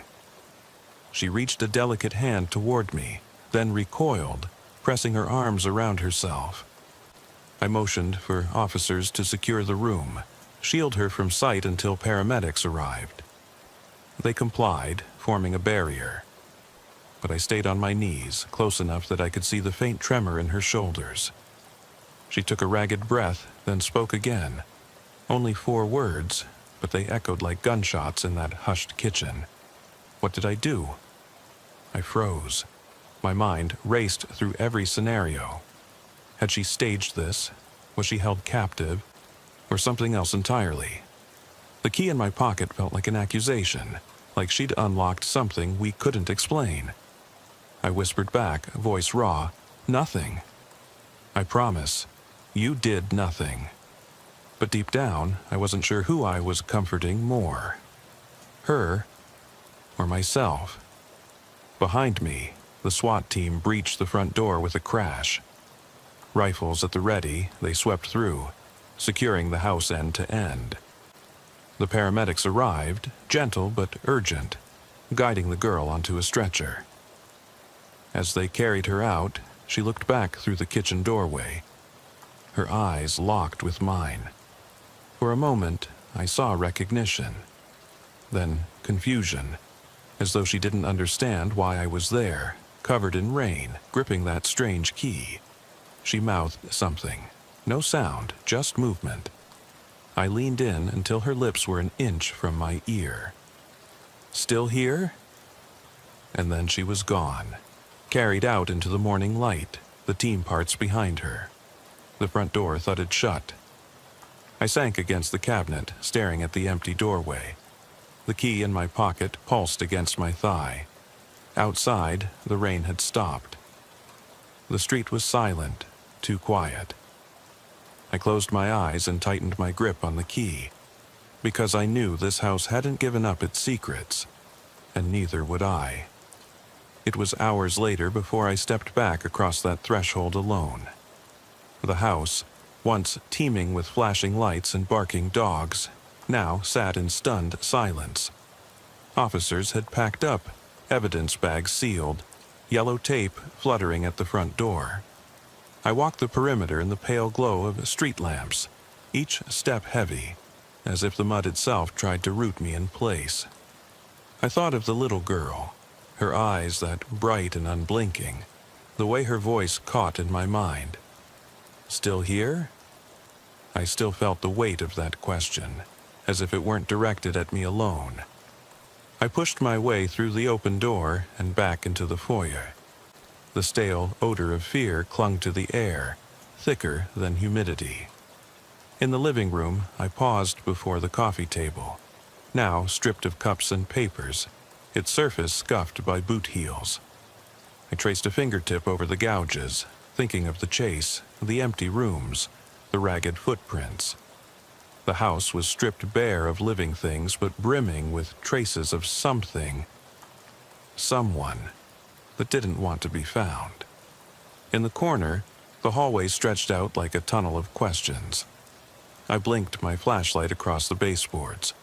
No more painted letters. The floorboards were swept clean. It was as though the house had been scrubbed of evidence as soon as the cameras turned away. I climbed the stairs, the planks groaning a low complaint. On the landing, I stopped at the cracked mirror, still fractured in 3 shafts. I caught my reflection, bloodshot eyes, jaw clenched, uniform pressed but rumpled. I wondered if I looked as haunted as I felt. I reached out and touched the cracked glass. It shivered beneath my fingers. A sudden creak behind me froze every muscle. I whirled, heart thundering. The hallway door, one of the children's rooms, hung open a sliver. I edged closer. The floor inside was bare, the walls painted a soft yellow that now looked jaundiced under my beam. The closet door was closed. From inside came a faint thump, thump, as if something small tapped against the wood. "Lieutenant?" Torres's voice drifted through the landing. He appeared at the top of the stairs, silhouetted. "I thought you cleared the second floor." I swallowed. "There's something." I gestured toward the closet. He joined me and tested the handle. Locked. "You sure?" I nodded. He produced a key ring. Among them, the strange pitted key left behind. He held it up. "Worth a try?" My fingers trembled as I took it and slipped it into the lock. The click was loud in the hush. I twisted, door swung inward. Empty. A row of hangers, no coats, swung gently, though there was no breeze. But pinned to the back wall, tape yellowed and curling, was a single photograph. The little girl. Her raincoat was the same lavender hue. She stood in front of this very house, smiling brightly, eyes shining. A date scrawled across the bottom. October 14th, 2009. 16 years ago. I pressed my hand over my mouth. Torres shone his flashlight across the floor. Footprints, fresh but smudged, leading from the closet into the corner. I crouched, examining them. Bare footprints, small toes splayed. They vanished beneath the bed. Torres exhaled. "This isn't just a call, it's a message." I rose slowly. Someone, something, has been here before us, watched us, knows exactly where to place these things. We left the closet and cleared that bedroom. In the next, I found a child's table, chairs upturned, coloring books scattered, pages filled with pictures of houses, some intact, some drawn with jagged lines, windows blackened. One picture showed a family standing outside, father, mother, daughter. The daughter was crossed out. My heart pounded. I gathered the drawings into an evidence bag. Another piece of the puzzle, but the pieces didn't add up, or they added up to something I refused to believe. Downstairs, the kitchen light burned low. Paramedics and child services workers gone, leaving bit cups of cold coffee on the counter. I slid onto a stool, head in my hands. The house groaned around me. Protestations of settling wood, or maybe something more. Torres handed me a cup. Neither of us touched it. We just weighed the silence. "Do you think she's still here?" he asked quietly. I stared at the counter. "In a way. That little girl, she's the architect of this nightmare." He nodded. "And we're the guests she invited." I rose, replacing the cup. "We need to find out who she was, who the family was that lived here in 2009, their names, everything." Torres met my gaze. "I'll start digging with records, but, Lieutenant, what if she's not alive?" I swallowed. "Then we find what remains. We bring it into the light." He hesitated, then nodded. Together, we filed out through the front door, leaving the house to its shadows. Outside, dawn was breaking, a pale streak across heavy clouds. The world beyond the tape felt distant, too bright, too mundane.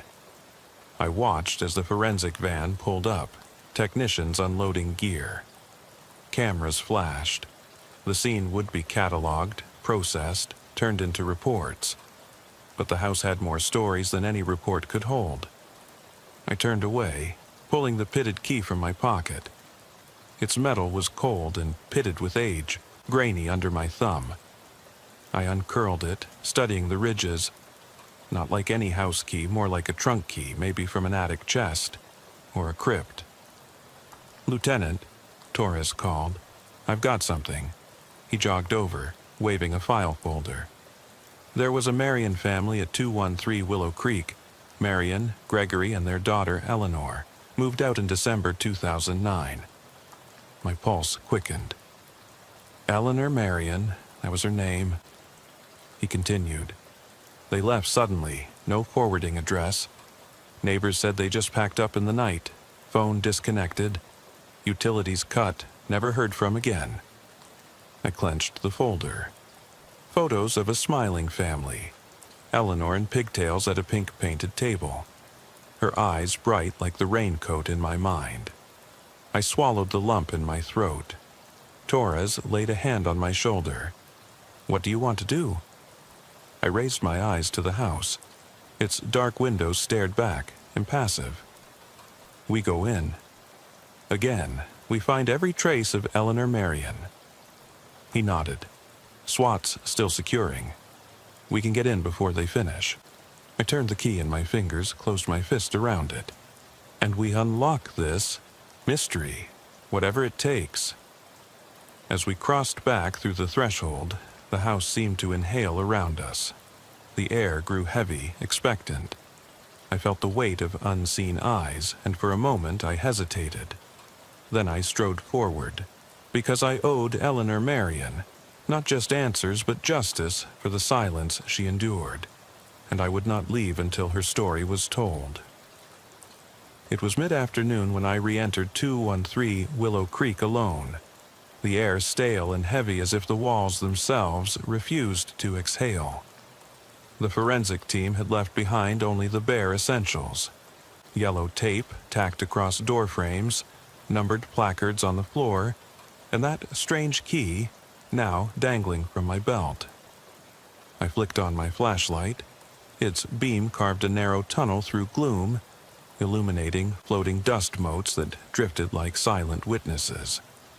I moved toward the basement door, tucked beneath the staircase, one of those unassuming panels you'd overlook on a casual walk-through. The key fit smoothly into the ancient lock. I turned it and heard the tumblers shift. The door creaked open, revealing a narrow staircase sinking into blackness.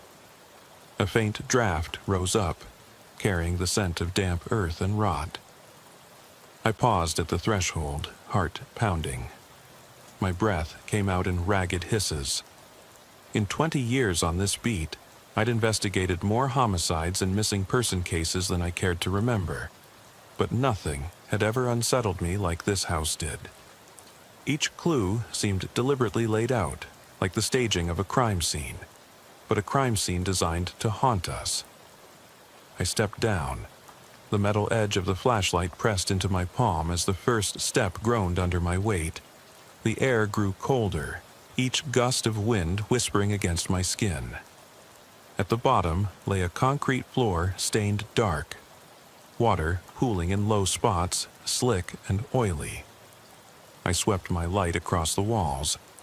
Concrete block, damp and pitted, but along one stretch the mortar had been chipped away, revealing an outline of a door frame. Someone had pried it open. My flashlight tremored as I approached. The outline was rectangular, roughly the height of a man, but the edges were jagged, as if carved by hand. Next to it lay bits of plaster, fragments of old newspaper from the 1940s, yellowed and brittle. I knelt to pick up a sliver. A headline reading, "Local Girl Vanishes Without a Trace." The date was August 1952. My mind reeled.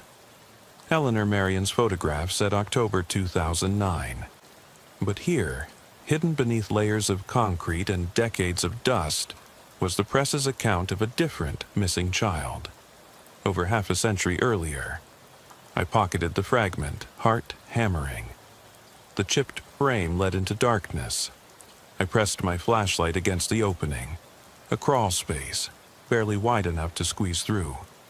The beam illuminated a patch of cracked earth deeper in, and something metallic glinted among the rubble. A small tin box, rusted and dented. I paused, listening. Silence.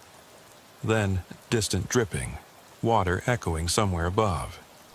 I slid inside on my stomach, breath catching as dirt scraped my uniform. The space was cramped, but the box sat within reach. I grabbed it, the metal cold against my gloves. As I lifted it, a clatter echoed behind me. The panel at the top of the stairs had snapped shut. I froze, my heartbeat thundered. I pressed against the ceiling, flashlight pointed toward the crawl opening, waiting. Seconds stretched. No movement. I exhaled, forcing calm. I eased back to the opening and dropped onto the basement floor. The box in my hand felt impossibly heavy. I pried it open with a fingernail. Inside lay a bundle of letters tied with faded ribbon, and beneath them, a small porcelain doll head, its eyes chipped but still meeting mine. My stomach churned. I untied the ribbon. The top letter's handwriting was spidery, as if penned by a child or someone impersonating childish scrawl. "Dear Daddy, I've found where the lost ones sleep. I hear them calling. I'll bring them home. Love, Marie." My hands shook. Marie? Not Eleanor, not the girl we'd found. Who was Marie? And who was writing to Daddy? I flipped through the letters. Dozens of them. All dated between 1952 and 1955. Each spoke of a hidden room where children waited, lost but not gone. References to the others and "We play until you come." The final letter bore only a date. December 12th, 1955, with no closing, just the jagged line of torn paper. A distant clang, followed by hurried footsteps upstairs, jolted me. I jammed the box into my coat and sprinted for the stairs. At the top, I burst into the basement entry room, lights flickering overhead, and saw Torres standing at the door, weapon lowered but eyes wide. "What have you got?" he demanded. Before I could answer, the house groaned, a low rumble that traveled through the floorboards, shaking the walls. The single basement light snapped off, plunging us into darkness. The only illumination came from my flashlight and a dull glow through the basement door, just enough to see that someone, or something, was there with us. A child's laughter echoed up the stairs, high-pitched, manic, as if dozens of children whispered in unison. I swallowed, voice trembling. These letters, they're from 1952. Someone named Marie. She wrote to Daddy about the lost ones. Torres frowned, eyes darting to the door. But we found Eleanor, and then she was gone. Now this? I forced my flashlight toward the basement. The crawlspace door lay open, darkness spilling out like ink. The key in my pocket felt hotter, pulsing against my thigh. My breath caught as the laughter returned, louder, circling us, impossible to pinpoint. I raised the box. This house, it's been a tomb for children, decades of them, and someone's been tending it, feeding it clues, waiting to fill the silence. The laughter paused. Then, from the crawlspace, a small voice, soft, insistent, called my name, "Lieutenant?" My flashlight wavered. I felt the hairs on my neck stand up. I tried to speak, but my voice caught at my throat. The only answer was the echo of my own heartbeat. And then the crawlspace darkness rippled, and little fingers brushed my pant leg. I dropped the box. The light flickered back on. Torres shone his beam at the base of the stairs, only to find empty concrete.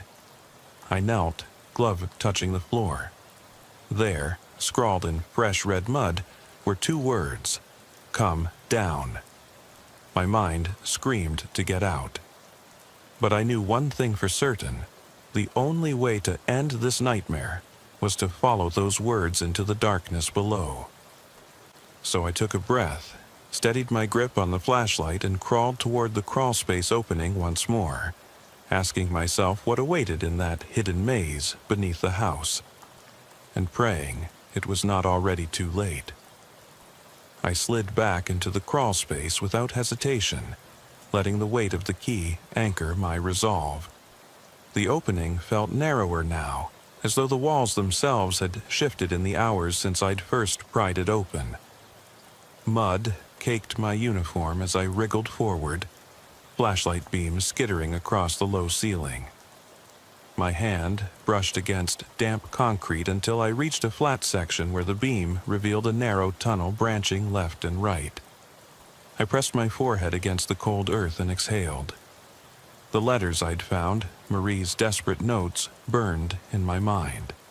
Now I had to follow this path she'd carved decades ago, treading in her footsteps, listening for her voice in the silence. I moved left first, the crawl tight, walls damp, water dripping steadily but faintly. The beam caught on splinters of wood embedded in the concrete, remnants of old framing that once led to a room long since sealed. I paused where the beam fell on graffiti scrawled in red clay, a child's scrawl, 2 words, "Still here." My pulse hammered. I pressed forward, leaving that message behind me. The tunnel curved, and I emerged into a low-ceilinged chamber, barely larger than a closet, lined with unpainted studs and dusty insulation. In the center sat a rusted tin lantern, its glass cracked but intact. I knelt and lit it with a match, the flame winking to life and illuminating a dozen small wooden shelves built into the walls. On each shelf lay an object: a single child's shoe, a broken toy soldier, a rusted music box, a yellowed photograph of another little girl in pigtails. My throat tightened. Every item was a relic, lost possessions of children who had vanished, their stories buried in this hidden crypt. Names etched on some: Joey, 1963, Mara, 1978, Simon, 1992. And at the end, taped in place, a final portrait of Marie herself, smiling shyly against the bare concrete, eyes bright. I picked up the music box, wound its key, and the tin gears clicked. A warped melody played, faint, wavering, like a child's lullaby half remembered. The notes echoed in the chamber, and I felt a chill as the beam played over small footprints imprinted in the dusty floor, leading deeper into darkness. My breath hitched. I followed them, lantern in one hand, key in the other. The tunnel narrowed again, then opened into a larger corridor braced with old timber beams. The smell was stronger here, earthy, clinging, as if the soil held memories. Every step echoed. Halfway down the corridor, the lantern light caught movement, a flicker of white. I froze. The shape resolved into a small door inset flush with the wall, hinges rusted. No handle. But above it, carved in the wood, I saw initials: E.M., Eleanor Marion. I knelt and felt along the edges until my fingers found a slight notch. I pressed, and the door swung inward on creaking hinges. Inside was a shallow alcove, lined with yellowed letters stacked neatly. I picked up the top envelope, addressed simply, "To Daddy, from Eleanor." Inside was a single photograph. Eleanor standing beside Marie in that same crawlspace lantern light, both beaming, 2 girls decades apart. My heart clenched. An impossible connection. Children from 1952 and 2009, bound by this hidden chamber. I rifled through the letters, each addressed to Daddy, telling of games played, others found, promises made to never leave again. Rumors in the notes that others were coming home soon, that Marie had seen them, heard them, and waited to lead them out. A distant rumble vibrated through the corridor. The ground shifted. I swallowed and looked back the way I'd come. Only darkness stared. The tunnel entrance had collapsed, a wall of dirt and stone where I'd emerged. My lantern light trembled. I pounded on the wall. No response. Panic slithered up my spine. I turned back toward the small door. At my feet lay the portrait of Marie and Eleanor, one in sepia, one in color, girls frozen in time, smiling up at me. The letters rustled, and a soft whisper brushed my ear. "Come, join us." The lantern guttered. I dropped the photograph and yanked at the key on my belt. It caught on the lantern hook, slipping free with a clink. The light steadied, and in that glow I saw movement at the far end of the corridor. Tiny footprints again, circling, receding. A small handprint blossomed on the wall above the alcove, smudged crimson clay spelling, "Stay." I exhaled, chest tight. Every fiber urged me to flee, but the notes, the portraits, the toys, they all demanded closure. To leave was to abandon them again. I squared my shoulders, lifted the lantern higher, and stepped into the corridor toward the footprints, toward the echo of children's laughter, determined to find the heart of this hidden city of the lost and bring it into the light, once and for all. Behind me, the wall shifted slightly, like a slow exhale, and I heard, unmistakable, a child's single voice, "Thank you for coming." I pressed forward into the corridor, each step guided by the lantern's flicker and the echo of tiny footsteps that led me ever onward. The low hum of my blood in my ears seemed to merge with distant whispers of children's laughter, and instead of fear, I felt a strange determination. I squinted at the walls, rough concrete, wood beams, soaked insulation. But now, in the lantern glow, the surfaces seemed almost welcoming, as if the very structure invited me deeper. The footprints before me curved left, descending slightly, following the trench of an old utility pipe that ran along the floor. The leather of my boots squeaked against the damp stone. I clutched the key in my other hand, its pitted surface cool and oddly comforting. Whoever, whatever, had left it for me to find, I now realized it was never just a key for a door, but a token, a bond, a call to witness. At the end of the corridor, the tunnel opened into a broad chamber with a vaulted ceiling supported by sagging wooden struts. The lantern's light spilled across walls covered in chalk scrawls. Names, dates, and simple drawings. Stick figures of children holding hands. A wide door, a gaping mouth carved into stone. The floor was layered in soil, with tufts of grass sprouting where water pooled. In the center stood a metal chest, its lid rusted shut, chains wrapped around it, padlock unyielding. I stepped closer, lantern illuminating the chest's surface. On the front, hammered into the metal, were two letters, E and M intertwined. Eleanor Marion's initials, and below, a small heart etched by a child's hand. My jaw tightened. This was the final resting place of her promise. Somewhere inside lay the truths Marie's letters hinted at, why children vanished here, what voices led them down, and perhaps how they could be guided back. I knelt and examined the chains. The padlock looked modern, no relation to the 100-year-old key at my belt. I raised the key, fitting it into the lock. It clicked. I hesitated, inhaling the damp air, tasting iron and earth. My heart hammered. Then I turned the key. The padlock fell open with a clang that reverberated through the chamber. I lifted the lid. Inside lay a collection of items. a tattered quilt embroidered with dozens of names in childish script, a cracked wooden music box that looked identical to the one I'd wound in the small chamber above, dozens of photographs. Eleanor and Marie, smiling on the porch, playing hide-and-seek in this very basement. Hand-drawn maps of the crawl space and secret chambers, and at the bottom, a journal bound in leather, its pages yellow and frayed. My fingers trembled as I lifted the journal. On the cover, scrawled in a neat hand, "For you, when you find me." My chest tightened. The music box next to it began to play on its own, soft, slow, that warped lullaby echoing from below. I opened the journal. The first entry read, "I am here with them, but I am not lost. We have made a home in the dark, and we laugh and play until someone comes. When the night is quiet, we wander the halls and leave our marks for our Father to follow. He will come one day, and we will be free. Love, Marie."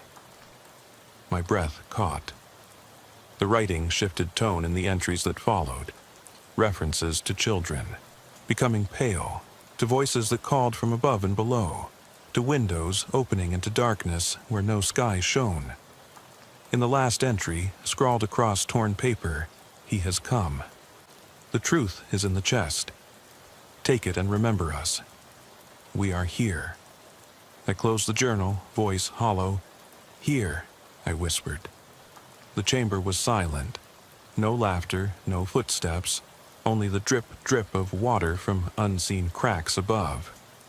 I moved to pick up the quilt, the photographs, every relic that had bound these children together across decades. And then I heard it. A small sob, distant yet achingly close. My lantern swung toward a corner where the rock wall met the earth floor.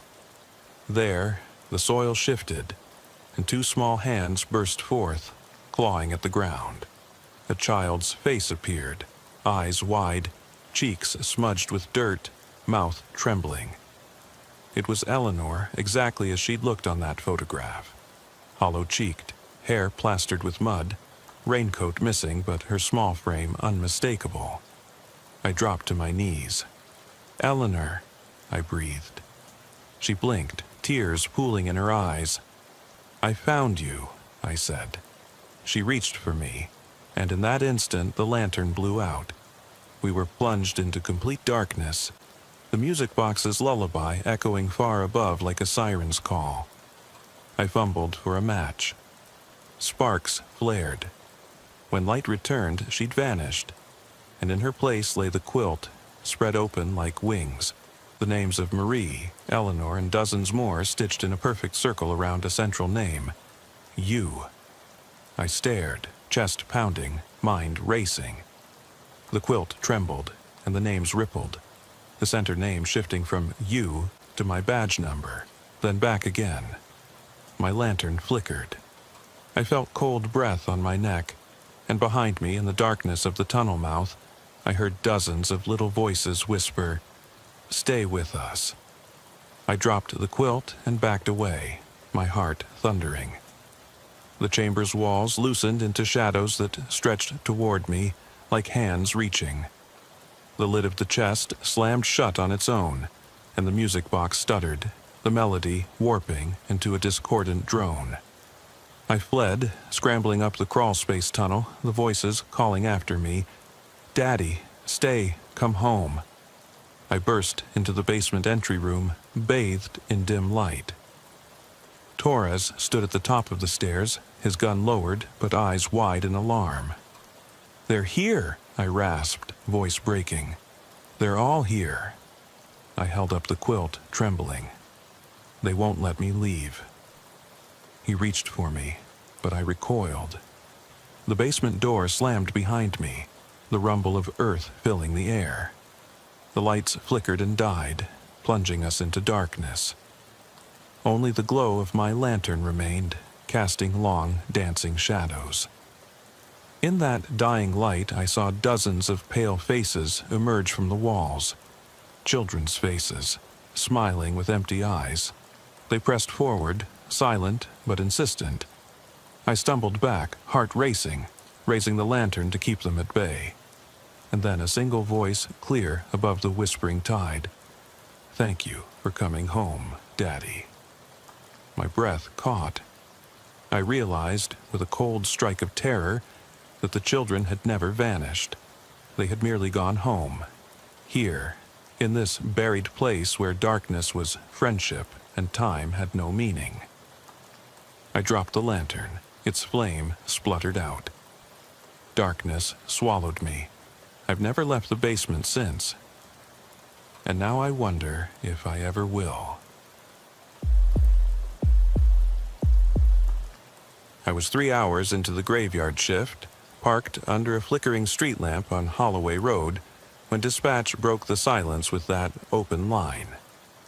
No call signal, just the soft click of TalkPath opening and closing, then a single, ragged breath. Nothing else. I thumbed the mic. "Dispatcher, Unit 58, you got anything on that line?" Only static answered. I waited. A second ragged inhale, then silence. I cut the motor and stepped out, boots crunching over gravel. The beam from my flashlight sliced through the dark, catching rows of closed storefronts and a lone payphone that hadn't rung in decades. Somewhere, beyond the gutter, a rat skittered, and I wondered if that breath had belonged to something small, or something dangerously human. The address pinged as the old Anderson house, 3 doors down from the shuttered cafe. Nobody lived there. The place had been vacant for years. Boarded windows, wild vines strangling the porch. Reports said squatters sometimes set up camp in the back rooms. Maybe they'd pulled the handset off some ancient wiring. But why call 911 only to breathe and hang up? I slid under the board blocking the front door, the wood splintering under my weight. My light caught peeling wallpaper patterned with faded roses, and I felt that old officer's tingle, like stepping into someone else's nightmare. The beam found footprints in the dust, muddy and fresh, leading up the hallway. No echo of conversation, no television droning. Just my own ragged breath and the quiet hum of the police radio in my jacket pocket. At the end of the hall, the kitchen door stood ajar. I pushed it open. The sink was filled with stale water, stained a deep rust color. A single chair lay on its side in the center of the room. I crouched, checking for prints on the linoleum floor. The mud was dry now, barely visible, but the pattern matched the boot I wore, as if someone had been following me. My heart kicked up. I slipped the radio mic from my collar. "Dispatch, house clear for entry. No sign of a caller yet. I'm moving to the rear door." No reply. That open-line call must have dropped before dispatch even registered it. I gripped my flashlight tighter and edged toward the back of the house. Outside, the night pressed in, thick and alive with unseen movement. The full moon sunk behind clouds, stealing what little light I'd had. At the back porch, I heard it. A soft creak, like a floorboard settling. I paused, breath suspended, and waited. Nothing. Then saw the door still closed, the knob spinning slowly, not turning, just drifting in the breeze. I eased forward, hand hovering above my holster. That breeze carried a faint click, almost a whisper. "Help!" I snapped my head around, but the yard was empty. The tall grass rustled without a figure. I pushed the door open. My light fell on the living room. Furniture stacked against the far wall, as if someone had swept everything away to make room. The only thing left was a small, battered radio sitting on the floor, antenna bent at a ragged angle. I knelt, turned it on. Static splintered the silence, then faded to dead air. I lifted the lid of the kitchen table drawer nearby and found a cell phone. The screen cracked, but powered on. It displayed a single missed call. 911. No number, no timestamp. I pocketed the phone, unease settling in my gut. The heaviness of the house felt like a living thing. I called out, "If you're here, speak up." My voice sounded thin. No answer. I stood and scanned the shadows. Behind me, the radio crackled again, weak but clear. "Don't leave." My skin crawled. That voice wasn't over the police frequency. It was inside my head. I spun, hand on my holster, adrenaline flooding, but saw only the corner of the room, half in shadow, where the furniture lean revealed a narrow gap behind the wall, a crawl space. I knelt, peered inside. The beam caught a pair of eyes reflecting back at me. Small, human, terrified. A child? Or someone pretending? I told myself I'd seen too many bad horror movies. "Come on out," I said calmly, forcing my voice to stay steady. There was a shuffle, then a small figure emerged. Thin, shirt torn, skin smudged with dust. A boy, maybe 8. He looked at me with hollow eyes, shaking. No words, just trembling lips and that same ragged breath. I reached out, but he lurched back as if fear alone could repel my hand. Then the lights overhead cut out. We were in pitch black. I fumbled for my flashlight, heart drumming so loud I could hear it. When I clicked it back on, boy and doorway were empty. The gap behind the wallpaper was pressed flush. No sign of crawlspace. I spun, scanning every shadow.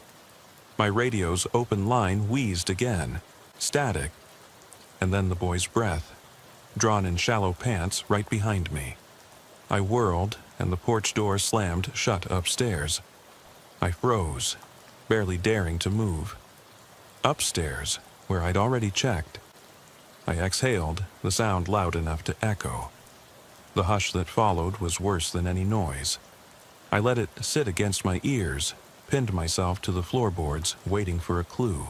But the only thing I got was the unmistakable sound of slow, deliberate footsteps tapping on wood above me. I lifted my head to look at the ceiling, every sense straining. The footsteps stopped over my head.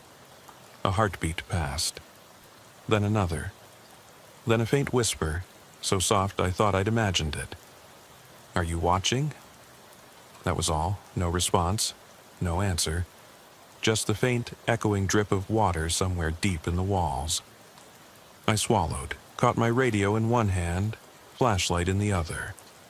My mouth went dry. I realized I had no backup en route, no idea who I'd just seen or what that phone call really was. And nothing in the report would ever prepare me for what happened next. I looked up at the ceiling again, breath caught in my throat, and waited. The beam of my flashlight trembled against the ceiling long enough for my mind to race through every possible explanation. Squatters hiding behind the walls, a prank pulled by drunks, or something far more sinister that I didn't even want to name. My radio crackled again, open line. I tore it from my jacket, voice tight. "Dispatch, Unit 58, please advise status. I need backup now." Patience stretched thin. The only reply was static, and then the faintest shuffle of paper or cloth, like someone fumbling with a map in the dark. I set the radio down, switching on the flashlight's high beam and sweeping it across the room. No sign of furniture, no closet tucked off to the side, just bare plywood floors and the ripped seams of where the crawl space had been. I swallowed, the dust in my throat burning, and took a slow step toward the staircase. Each footfall felt heavy, as if the house itself welcomed me in deeper. My hand reached for the banister and I felt a chill, metal cold, slick with moisture. I lifted the beam upward. The stairs arched into shadows, each tread splintered and uneven. I paused halfway up, where a single board had been pried loose and lay at an odd angle. Beneath, a rough scratch gouged into the wood, as if someone had tried to carve words. H-E-L, but it trailed off into jagged chips. Something about that half-formed plea made my heart stutter. I climbed the rest of the way and stepped onto the upper hall, breath shallow. Up there, the narrow hallway curved left and right, 2 doors, one on either side. The left-hand door was cracked open, revealing pitch darkness beyond. The right was closed, paint-chipped, a tarnished brass knob dusty. I hesitated, instinct screaming, but the faintest click came from the left room, like a latch settling. I forced my voice low. "If you're hurt, you need medical attention." No answer. Nothing but that low, unsteady hum in the walls. I pressed forward into the left room. The silence swallowed me. My flashlight swept over a mattress on the floor, stained dark brown along its edges. A window stood broken, shards of glass glittering in the beam. A white sheet was draped over something in the corner, the shape tall, unmoving. Muscle memory kicked in. I moved toward it, gun raised. I heard my own blood pounding in my ears. I reached out, flicked the corner of the sheet aside. Beneath lay a bicycle, twisted frame bent over itself, as if someone had thrown it against the wall. That hum in the walls turned into a low moan, barely audible, like metal scraping metal. My chest tightened, and I swallowed around the dryness. I backed out of the room, adrenaline twisting my hands. Behind me, the sheet rustled, though I hadn't touched it again. I whirled. Nothing.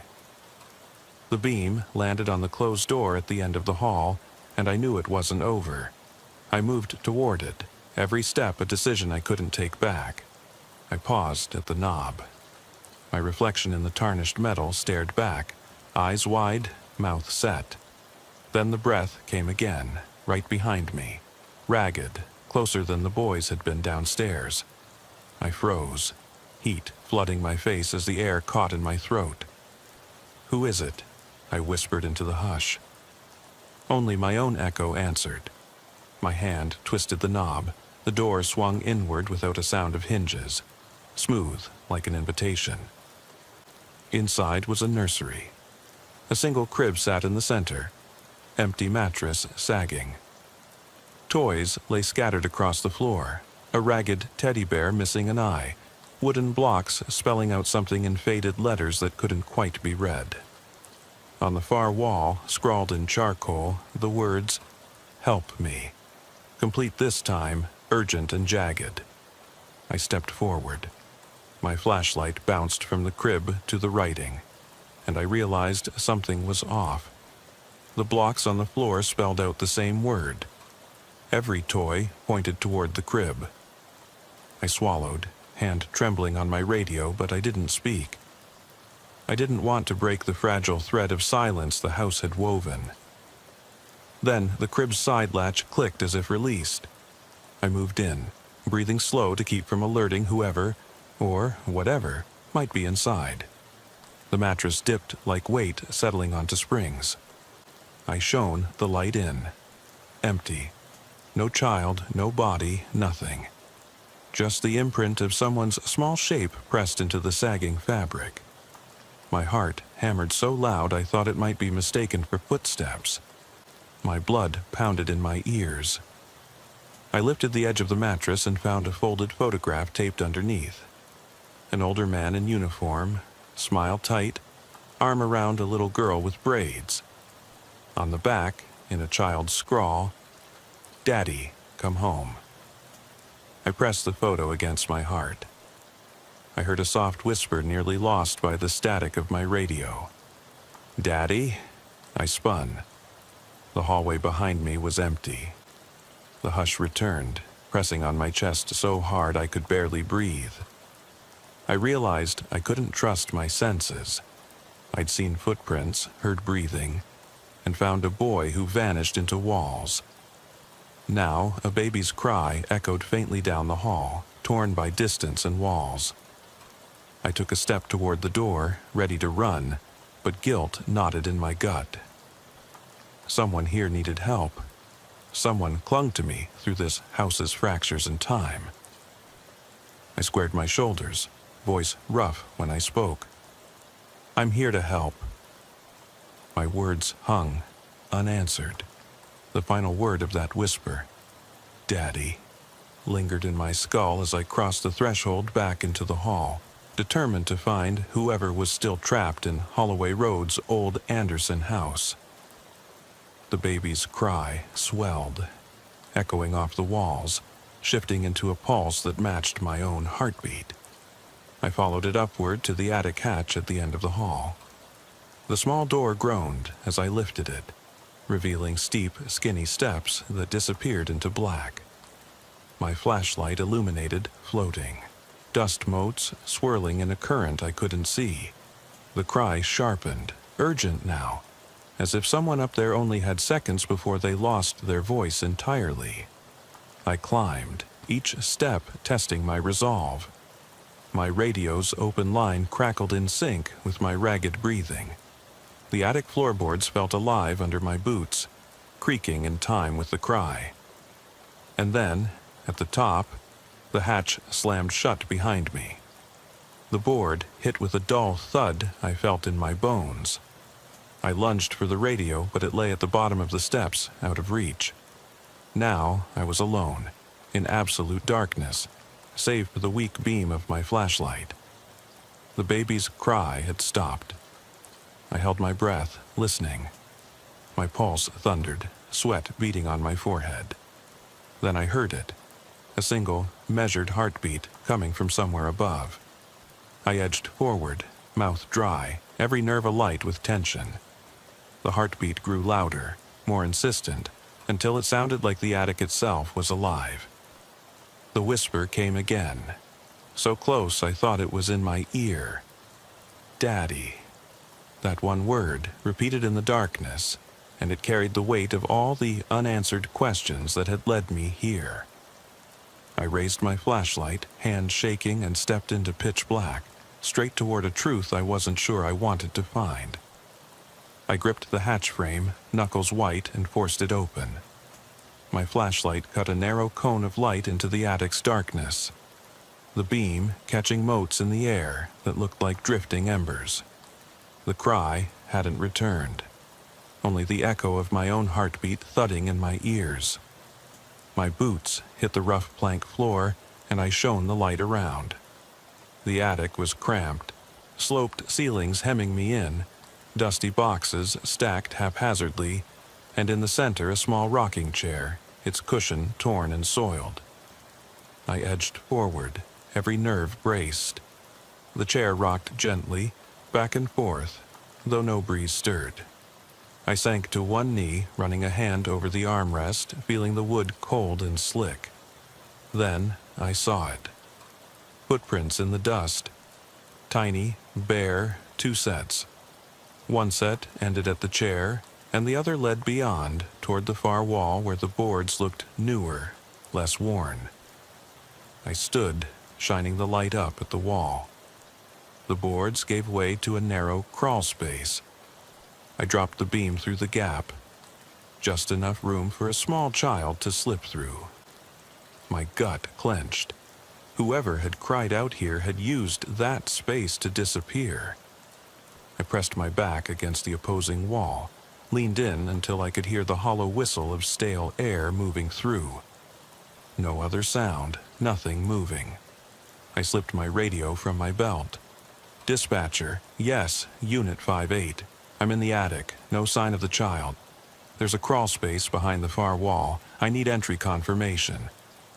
My voice echoed and died against the rafters. No reply. Static, the faint hiss of open mic. I swallowed, forced my voice steady. I'm going in. I dropped the radio and knelt, shining the beam into the narrow tunnel. It disappeared into pitch. I crawled forward on my stomach. The dust under my palms was thick, layers of years unbroken. My uniform brushed the wood, and something snagged, soft, cloth-like. I pulled it free, a small scrap of pajama fabric, faded pink with cartoon ducks. My breath caught. The cut in the boards was just big enough for a child that age. Ahead, the tunnel sloped down. I took deep, measured breaths, every inch forward a gamble. About 8 feet in, I reached a solid board. I pressed my shoulder against it. The wood creaked, I kicked with my foot. The board shifted inward, and behind it, in the deeper darkness, I heard the softest shuffle of movement. A whimper so quiet it could have been my own fear echoing back. I pried the board enough to slip through. My flashlight illuminated a low-ceilinged chamber the size of a broom closet. The air was thick and stale. A single cardboard box lay open on the floor. Inside, a small blanket, a plastic sippy cup, and a crumpled note. I swept the light over the note. Letters scrawled in a child's hand. "Daddy, don't leave." My throat closed. At that moment, something brushed against my ankle. I jerked back, heart racing, and my light flicked down. A small figure sat in the corner, legs pulled tight, arms wrapped around knees, head buried. I crouched, voice low. "Hey, it's okay, I'm here." No movement.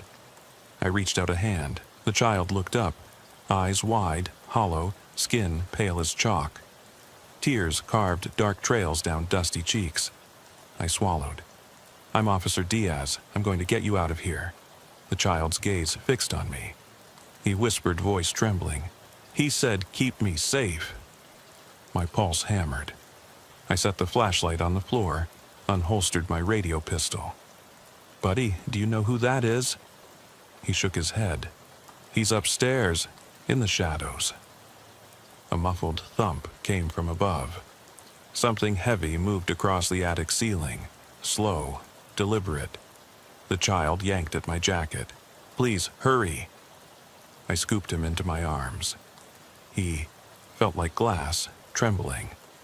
I turned back to the board opening. As I pressed through, I heard a low rumble behind me, like a growl echoing through the wood. I scrambled back, hugging the child tight. The attic hatch banged shut above us. The trembling of the house vibrated through my boots.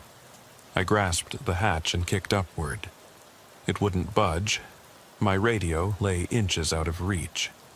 The darkness pressed in, and the child buried his face in my chest. I held him close, whispering, "I've got you." Then a voice rumbled from the ceiling. Deep, raspy, not quite human. "He can't keep you safe." My breath caught. My free hand hovered over my holster. The radio crackled faintly beneath the hatch. The child stiffened, and I realized in the weight of his small body that escape might not come the way I hoped. I shifted, one arm braced against the hatch, the other holding the child, and looked up into the black plank above.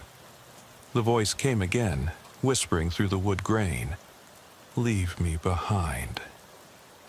My lower lip trembled. The beam of my flashlight wavered as tears threatened. Mine, not the boy's. I swallowed hard, every instinct screaming to run, to tear through the hatch and race for daylight. But I couldn't leave him. I pressed my back to the wall, helmet cold against my temple. I waited. The house moaned around me. On the radio, static sighed, and I knew dispatch still thought I was upstairs alone. I closed my eyes, heart roaring. Then the words slipped out, "Not this time." The hatch screamed as I kicked again, this time fueled by everything I'd ever sworn to protect. The wood cracked, and I shouted, voice raw, "Hold on." I kicked at the hatch again, the wood splintering under my boot. The child's small body trembled against my chest as the darkness held its breath. I dropped to my knees, pressing my shoulder into the broken frame until light spilled through the crack, illuminating sawdust motes dancing in the stale air. I hauled myself forward, back first, until the top edge scraped against my helmet. Every nerve screamed, but I kept pushing. With a final surge, I cleared the hatch and collapsed onto the attic floor. The child buried his face in my uniform, clutching me like a lifeline. I yanked free my radio and barked, "Dispatch, 5-8.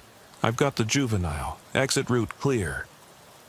My words rattled in the cramped space, but no engines roared outside. No backup lights cut through the attic window. only the echo of my own voice.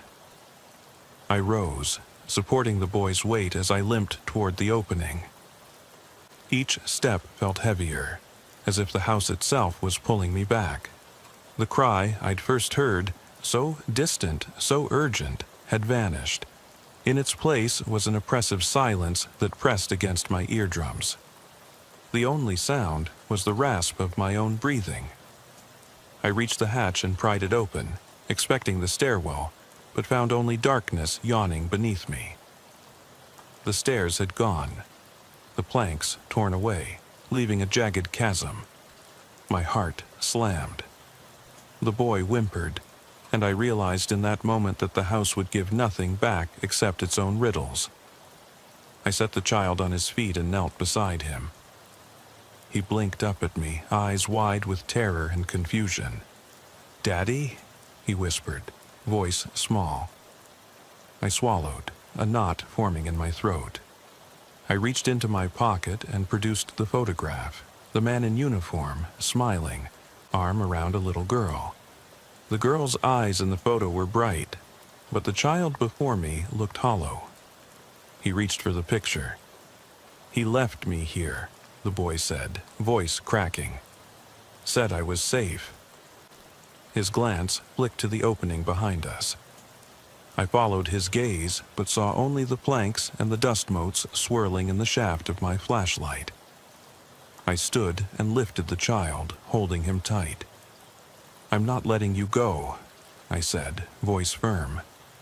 I tried again to find the stairs, but only scraped my boot against broken wood. I turned, looking for another way out, any exit. The attic's far wall loomed, lined with boxes and trunks. My light landed on one trunk, half hidden in shadow. I set the boy gently on the floor and pried it open. Inside lay an old uniform jacket, moth-eaten and stiff, a cracked badge pinned to the breast.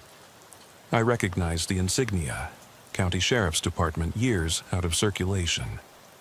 My pulse quickened. I pulled it free and read the tarnished nameplate. Anderson. I shook with memory. Anderson, the missing officer from the year before, the one who vanished with his daughter Lily. The same house, the same attic. I slid the jacket around my shoulders and it felt icy, as if it absorbed the faint light rather than reflecting it. The boy looked up at me, tears brimming. "He's here," he said, voice hollow. I swallowed, unease coiling in my gut. "Who's here?"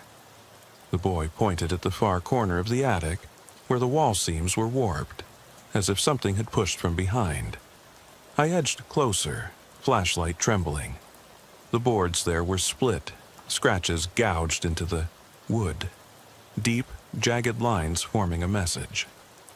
I knelt and traced the grooves, breath catching. I never left. The boy's eyes flicked away from me, focused above. I aimed the light up toward the ceiling beams and my blood froze. There, perched on a joist, was a dark shape hunched low. Too slender and long-limbed for any child, its form obscured by shadow. The head turned, and I glimpsed a pair of eyes, reflective, unblinking, and too large for any human skull. I stumbled back, bumping into the trash trunk. The child cried out, and I swept him into my arm, spinning to face the shape. It dropped from the joist without a sound, landing inches from us. My gun hand trembled, but I held off, pulling the trigger. The thing stood, limbs crooked, head tilted. It whispered, its voice a warped echo of a man's, layered with a child's timbre. "Have you come for me?" My heart hammered as it stepped closer, the air turning icy. The boy whimpered, burying his face in my chest.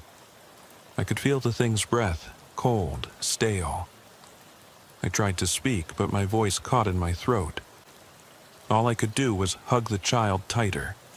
Then, as if sensing my resolve, it recoiled, melting back toward the joist, blending into the dark until only its eyes glimmered. The attic grew still.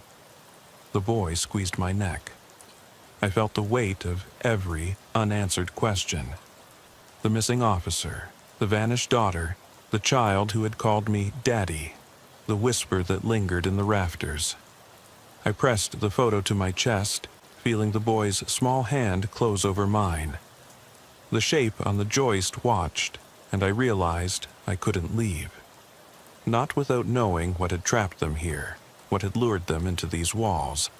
So I whispered back, voice steady despite the terror clawing at me. "No, I'm here for you." The thing's eyes gleamed once more, then faded. And in that silence, thicker than the house itself, I understood there was no escaping the truth hidden in these boards. A single floorboard creaked behind me. I turned, flashlight catching the boy, now standing alone, the form of two, pressed into one shadow. He tilted his head.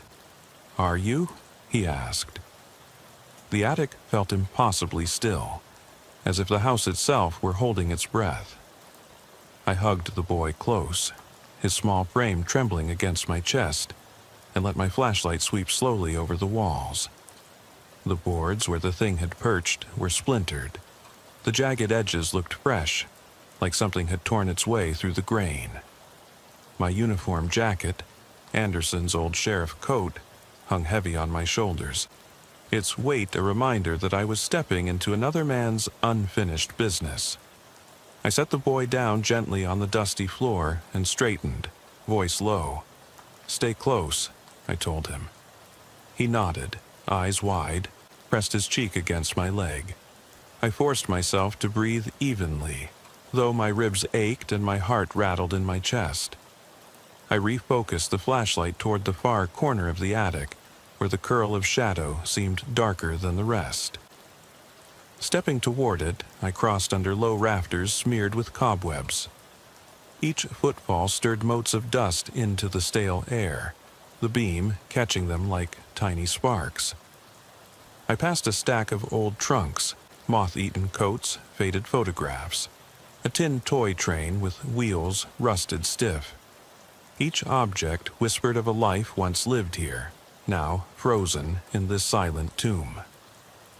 At the end of the attic, the wall seam had bowed outward, as though something behind it was pushing to break free. I knelt, shining the light along the gap.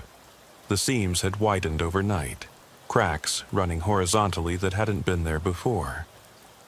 My pulse fluttered.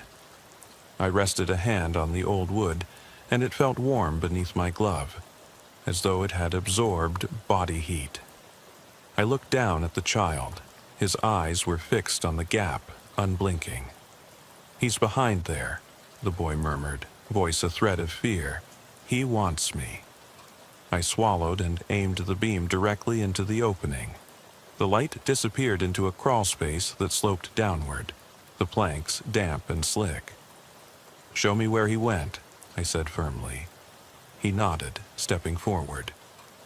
I reached for him, hesitated, then let him lead. Together, we entered the tunnel. The air grew colder, thicker, smelling of earth and rot. I half crawled, half slid, inch by inch, the beam bobbing ahead of me. The tunnel opened into a low-ceilinged chamber, narrower and darker than the first. Here, the walls were lined with what looked like insulation panels, but they were stained deep brown, and at the far end, a small puddle reflected the beam's glare. I pressed my boot against the puddle's edge. The water rippled, though nothing had disturbed it. I knelt and touched it, icy, oily to the skin. I traced the perimeter. Halfway around, my glove snagged on something. I swept the light down. A single boot lay half buried in the muck, size 12 county sheriff issue. My breath caught. I reached in and pulled the boot free. The mud clung, peeling away to reveal the name, stitched inside. A. Anderson. My pulse thudded in my throat. The sheriff who'd disappeared with his daughter, his boot, here in this hidden pit. I looked up, beam sweeping the chamber. boxes of files stacked along the walls, discolored manila folders labeled missing persons, then more crudely with the same jagged letters I'd seen upstairs, "Don't leave." A new whisper slithered through the tunnel. "Don't forget me." I pressed my back against the damp wall, sliding down until I sat, knee-high water pooling around me. The boy knelt beside me, a small hand reaching for mine. "He's alone," the boy said. "He's scared." I closed my eyes, letting the weight of it settle. Anderson's boot, the files, the hidden pit meant to imprison. I'd come hunting for a ghost, but what I found was a man desperate to protect his child, even if it meant trapping them both. My radio crackled in my belt, but I ignored it. Right now, the facts and procedures didn't matter. All that mattered was getting them out.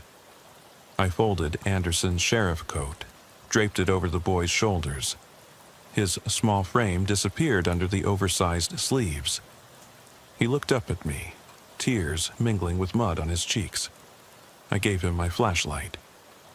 "You stay here," I whispered. "I'll find a way out and come back." He shook his head, a voice fierce in its steadiness. "No, you stay." I swallowed hard, seeing myself in his fierce eyes, both of us alone in a dark pit, surrounded by memory and fear. I settled beside him, wrapping an arm around his shoulders. The tunnel was big enough for two. If the sheriff had learned anything in his last hours, it was that you didn't face this house alone. I clicked on my radio. "Dispatch, Agent 58. I found evidence of a hidden cellar under the attic. Discovery critical, code red. I need a team here ASAP." My voice echoed against the wood. Then I turned it off. No need for their voices now. Not until I knew he could come home. We sat there, the boy leaning against my side, the brim of Anderson's cap shadowing his eyes. I stared into the dark tunnel, listening to the drip of water, the soft shifting of earth. Outside, the world carried on, sirens, calls, the regular pulse of life. But in this place, time had stopped. I slid my hand into my pocket and withdrew the photograph. I held it before the boy's eyes, the smiling officer, his little girl, frozen in a moment before everything went wrong. The boy touched the picture gently. "Is that you?" I closed my eyes, voice thick. "Yes, I'm him now." He nodded, slipping the photo into his coat pocket. He took my hand. Together we closed our eyes and waited. Because whatever haunted this house, whatever had twisted love into a trap, wouldn't give up its secrets without an audience. And I promised, then and there, that I would stay until it told me everything. The tunnel's cold air pressed against us as I shifted beside the boy, the stolen minutes stretching thin into every heartbeat. I'd thought finding out the truth meant freedom. Yet here we sat, hemmed in by floorboards and memory. The boy's head rested against my shoulder, breathing slow and steady beneath the weight of that battered coat. I loosened my grip on the photograph in my hand, the one he'd slipped into his pocket, and let the beam of my flashlight play over the damp walls.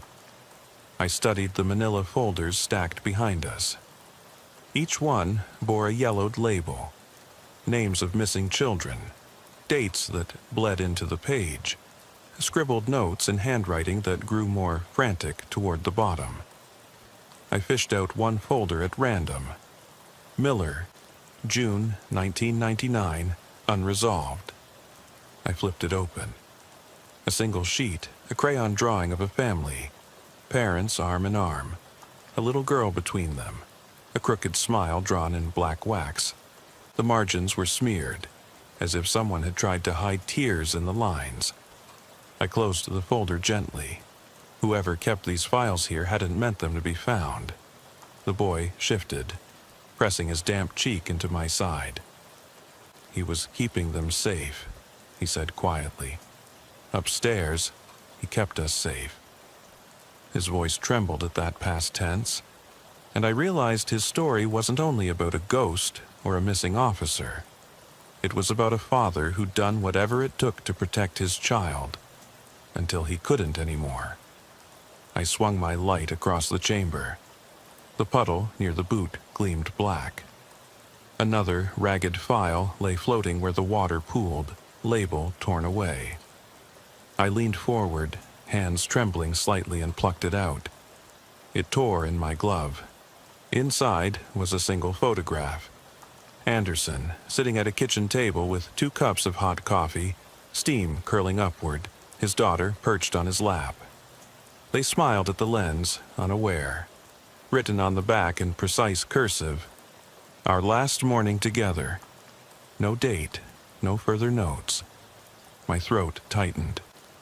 "He never left, did he?" I whispered. The boy nodded, eyes distant. I placed the photo beside the boot and stood, crouching over the narrow shaft of the tunnel. Mud dripped from my boots.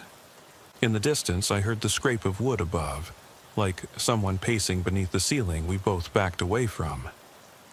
"He's still here," I told the boy.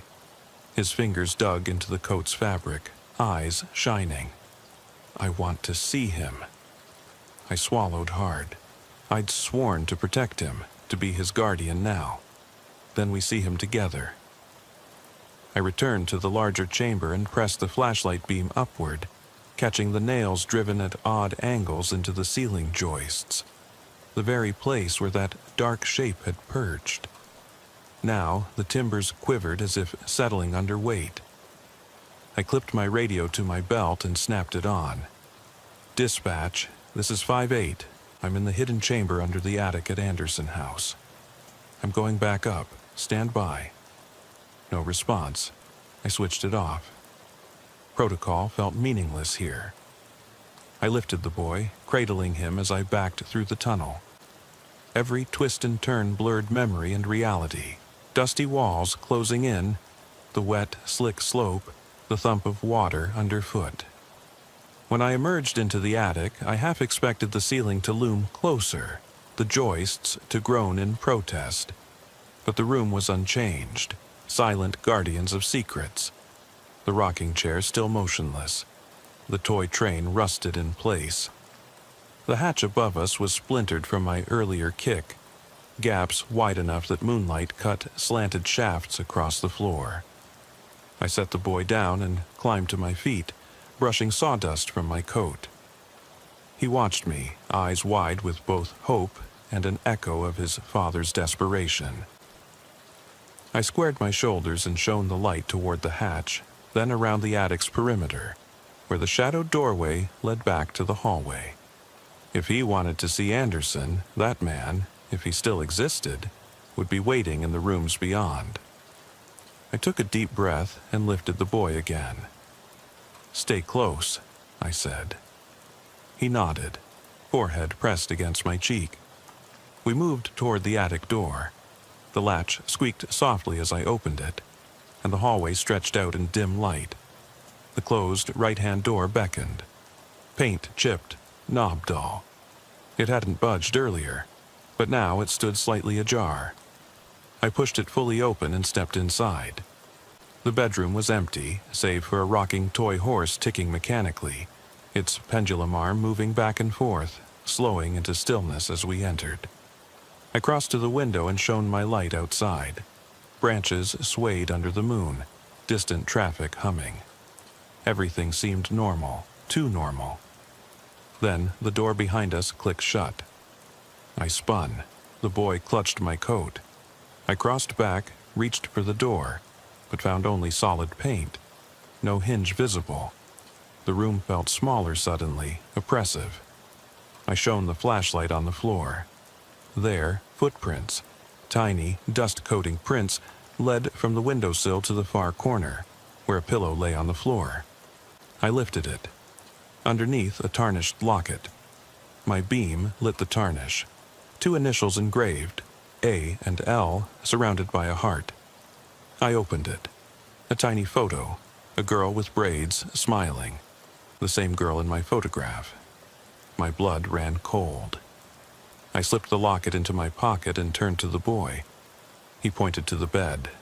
I aimed the light and stepped forward. The mattress was folded back neatly, sheets crisp. At the foot, carved into the wooden frame in the same jagged script I'd seen before, "Don't leave." His finger traced the letters. "He's here," he said, "and he's waiting." His voice was so soft it might have been swallowed by the house itself. I swallowed around a lump in my throat. "Then we find him," I said. I crossed to the door again, sliding my hand along the wall until I found a narrow crack, just enough to slip through. Beyond was the sloped hallway, lit by a single flickering bulb, the one that cut out earlier. I nudged the crack until the wall panel swung inward, revealing a narrow stair descending. The boy's eyes widened. "He made a way," I muttered. We descended together. The steps creaked beneath our weight. At the bottom, I found myself in a small study, dusty bookshelves lining the walls, a desk with a single lamp casting a sickly yellow glow. Papers lay strewn across it, Anderson's handwriting, neat until the final pages, where the ink smeared into frantic scrawls. I grabbed the top sheet and read, "I can't let her go. The world is too cruel. She's safe here." I swallowed. On the desk, a photograph of the man and his daughter, framed. Her eyes bright, his half-smile weary. I recognized the desk from the first-floor living room photo that had been missing from the house. A soft murmur drifted from behind me. I swung the light, gun raised, expecting the dark shape. Instead, I found the boy standing before a tall mirror propped in the corner. He stared into it. In the reflection behind him stood the officer, older now, uniform stained, face hollow, but his daughter's small hand grasped his own. The boy's breath caught. "Daddy," he whispered. I stepped closer, flashlight trembling, training the beam on the mirror's surface. The officer's reflection tilted his head, eyes locking with mine. Then he raised a hand, slow, hesitant, pressing his palm against the glass from the inside. I drew near, feeling heat emanate from the frame. "Sir," I said, voice thick. The reflection's lips quivered, but no sound came. His daughter in the mirror reached up, placing her small hand on her father's. The boy, behind me, dropped to his knees, pressing his cheek against mine. He wept quietly, and in his tears, I heard that same ragged inhale I'd first answered 3 weeks earlier. I knelt beside him, heart pounding so loud I was sure the man behind the glass could hear it. I held the boy close, whispering, "I won't leave you." His sobs stilled. The reflection in the mirror flickered, the edges wavering, and the officer's mouth opened, soundless at first, then a faint whisper carried through the glass. "Thank you." The girl in the reflection smiled then, cheeks flushed, and she stepped toward me. But the mirror broke. Cracks spidered from the center outward, shattering light into jagged prisms. The reflection dissolved into darkness. The lamp flickered out, plunging the room into silence. I rose, cradling the boy, and led him toward the stairs. Behind us, the walls groaned, as if bidding farewell. Outside, the front door stood open. Moonlight spilled across the porch. I stepped into it, felt cool night air on my face. The boy clung to me, blinking in the light. I led him to my cruiser in the silent street. As I settled him into the passenger seat, I noticed the locket around his neck glinting in the glow of the dashboard. Its chain was tight but not strangling, just enough to remind him of what he'd lost and what he still held. I got behind the wheel and watched the old Anderson house shrink in the rearview mirror. No more crawl spaces, no hidden chambers, but the power of what I'd witnessed pressed on my chest. The boy's eyelids drooped, exhaustion finally claiming him. I clicked my seatbelt across his coat and whispered, You're safe now." He mumbled something I couldn't quite catch. As I pulled onto Holloway Road, headlights sweeping the curves, I thought I saw a figure in the attic window, a silhouette framed by moonlight. I squinted, but it vanished. My radio crackled to life. 5-8, you okay? Dispatch asked. I cleared my throat. I'm fine. Starting transport to the station. I switched off the radio, listening instead to the boy's soft breathing. The locket's chain tapped against my armrest. I reached out, lifted it in my hand,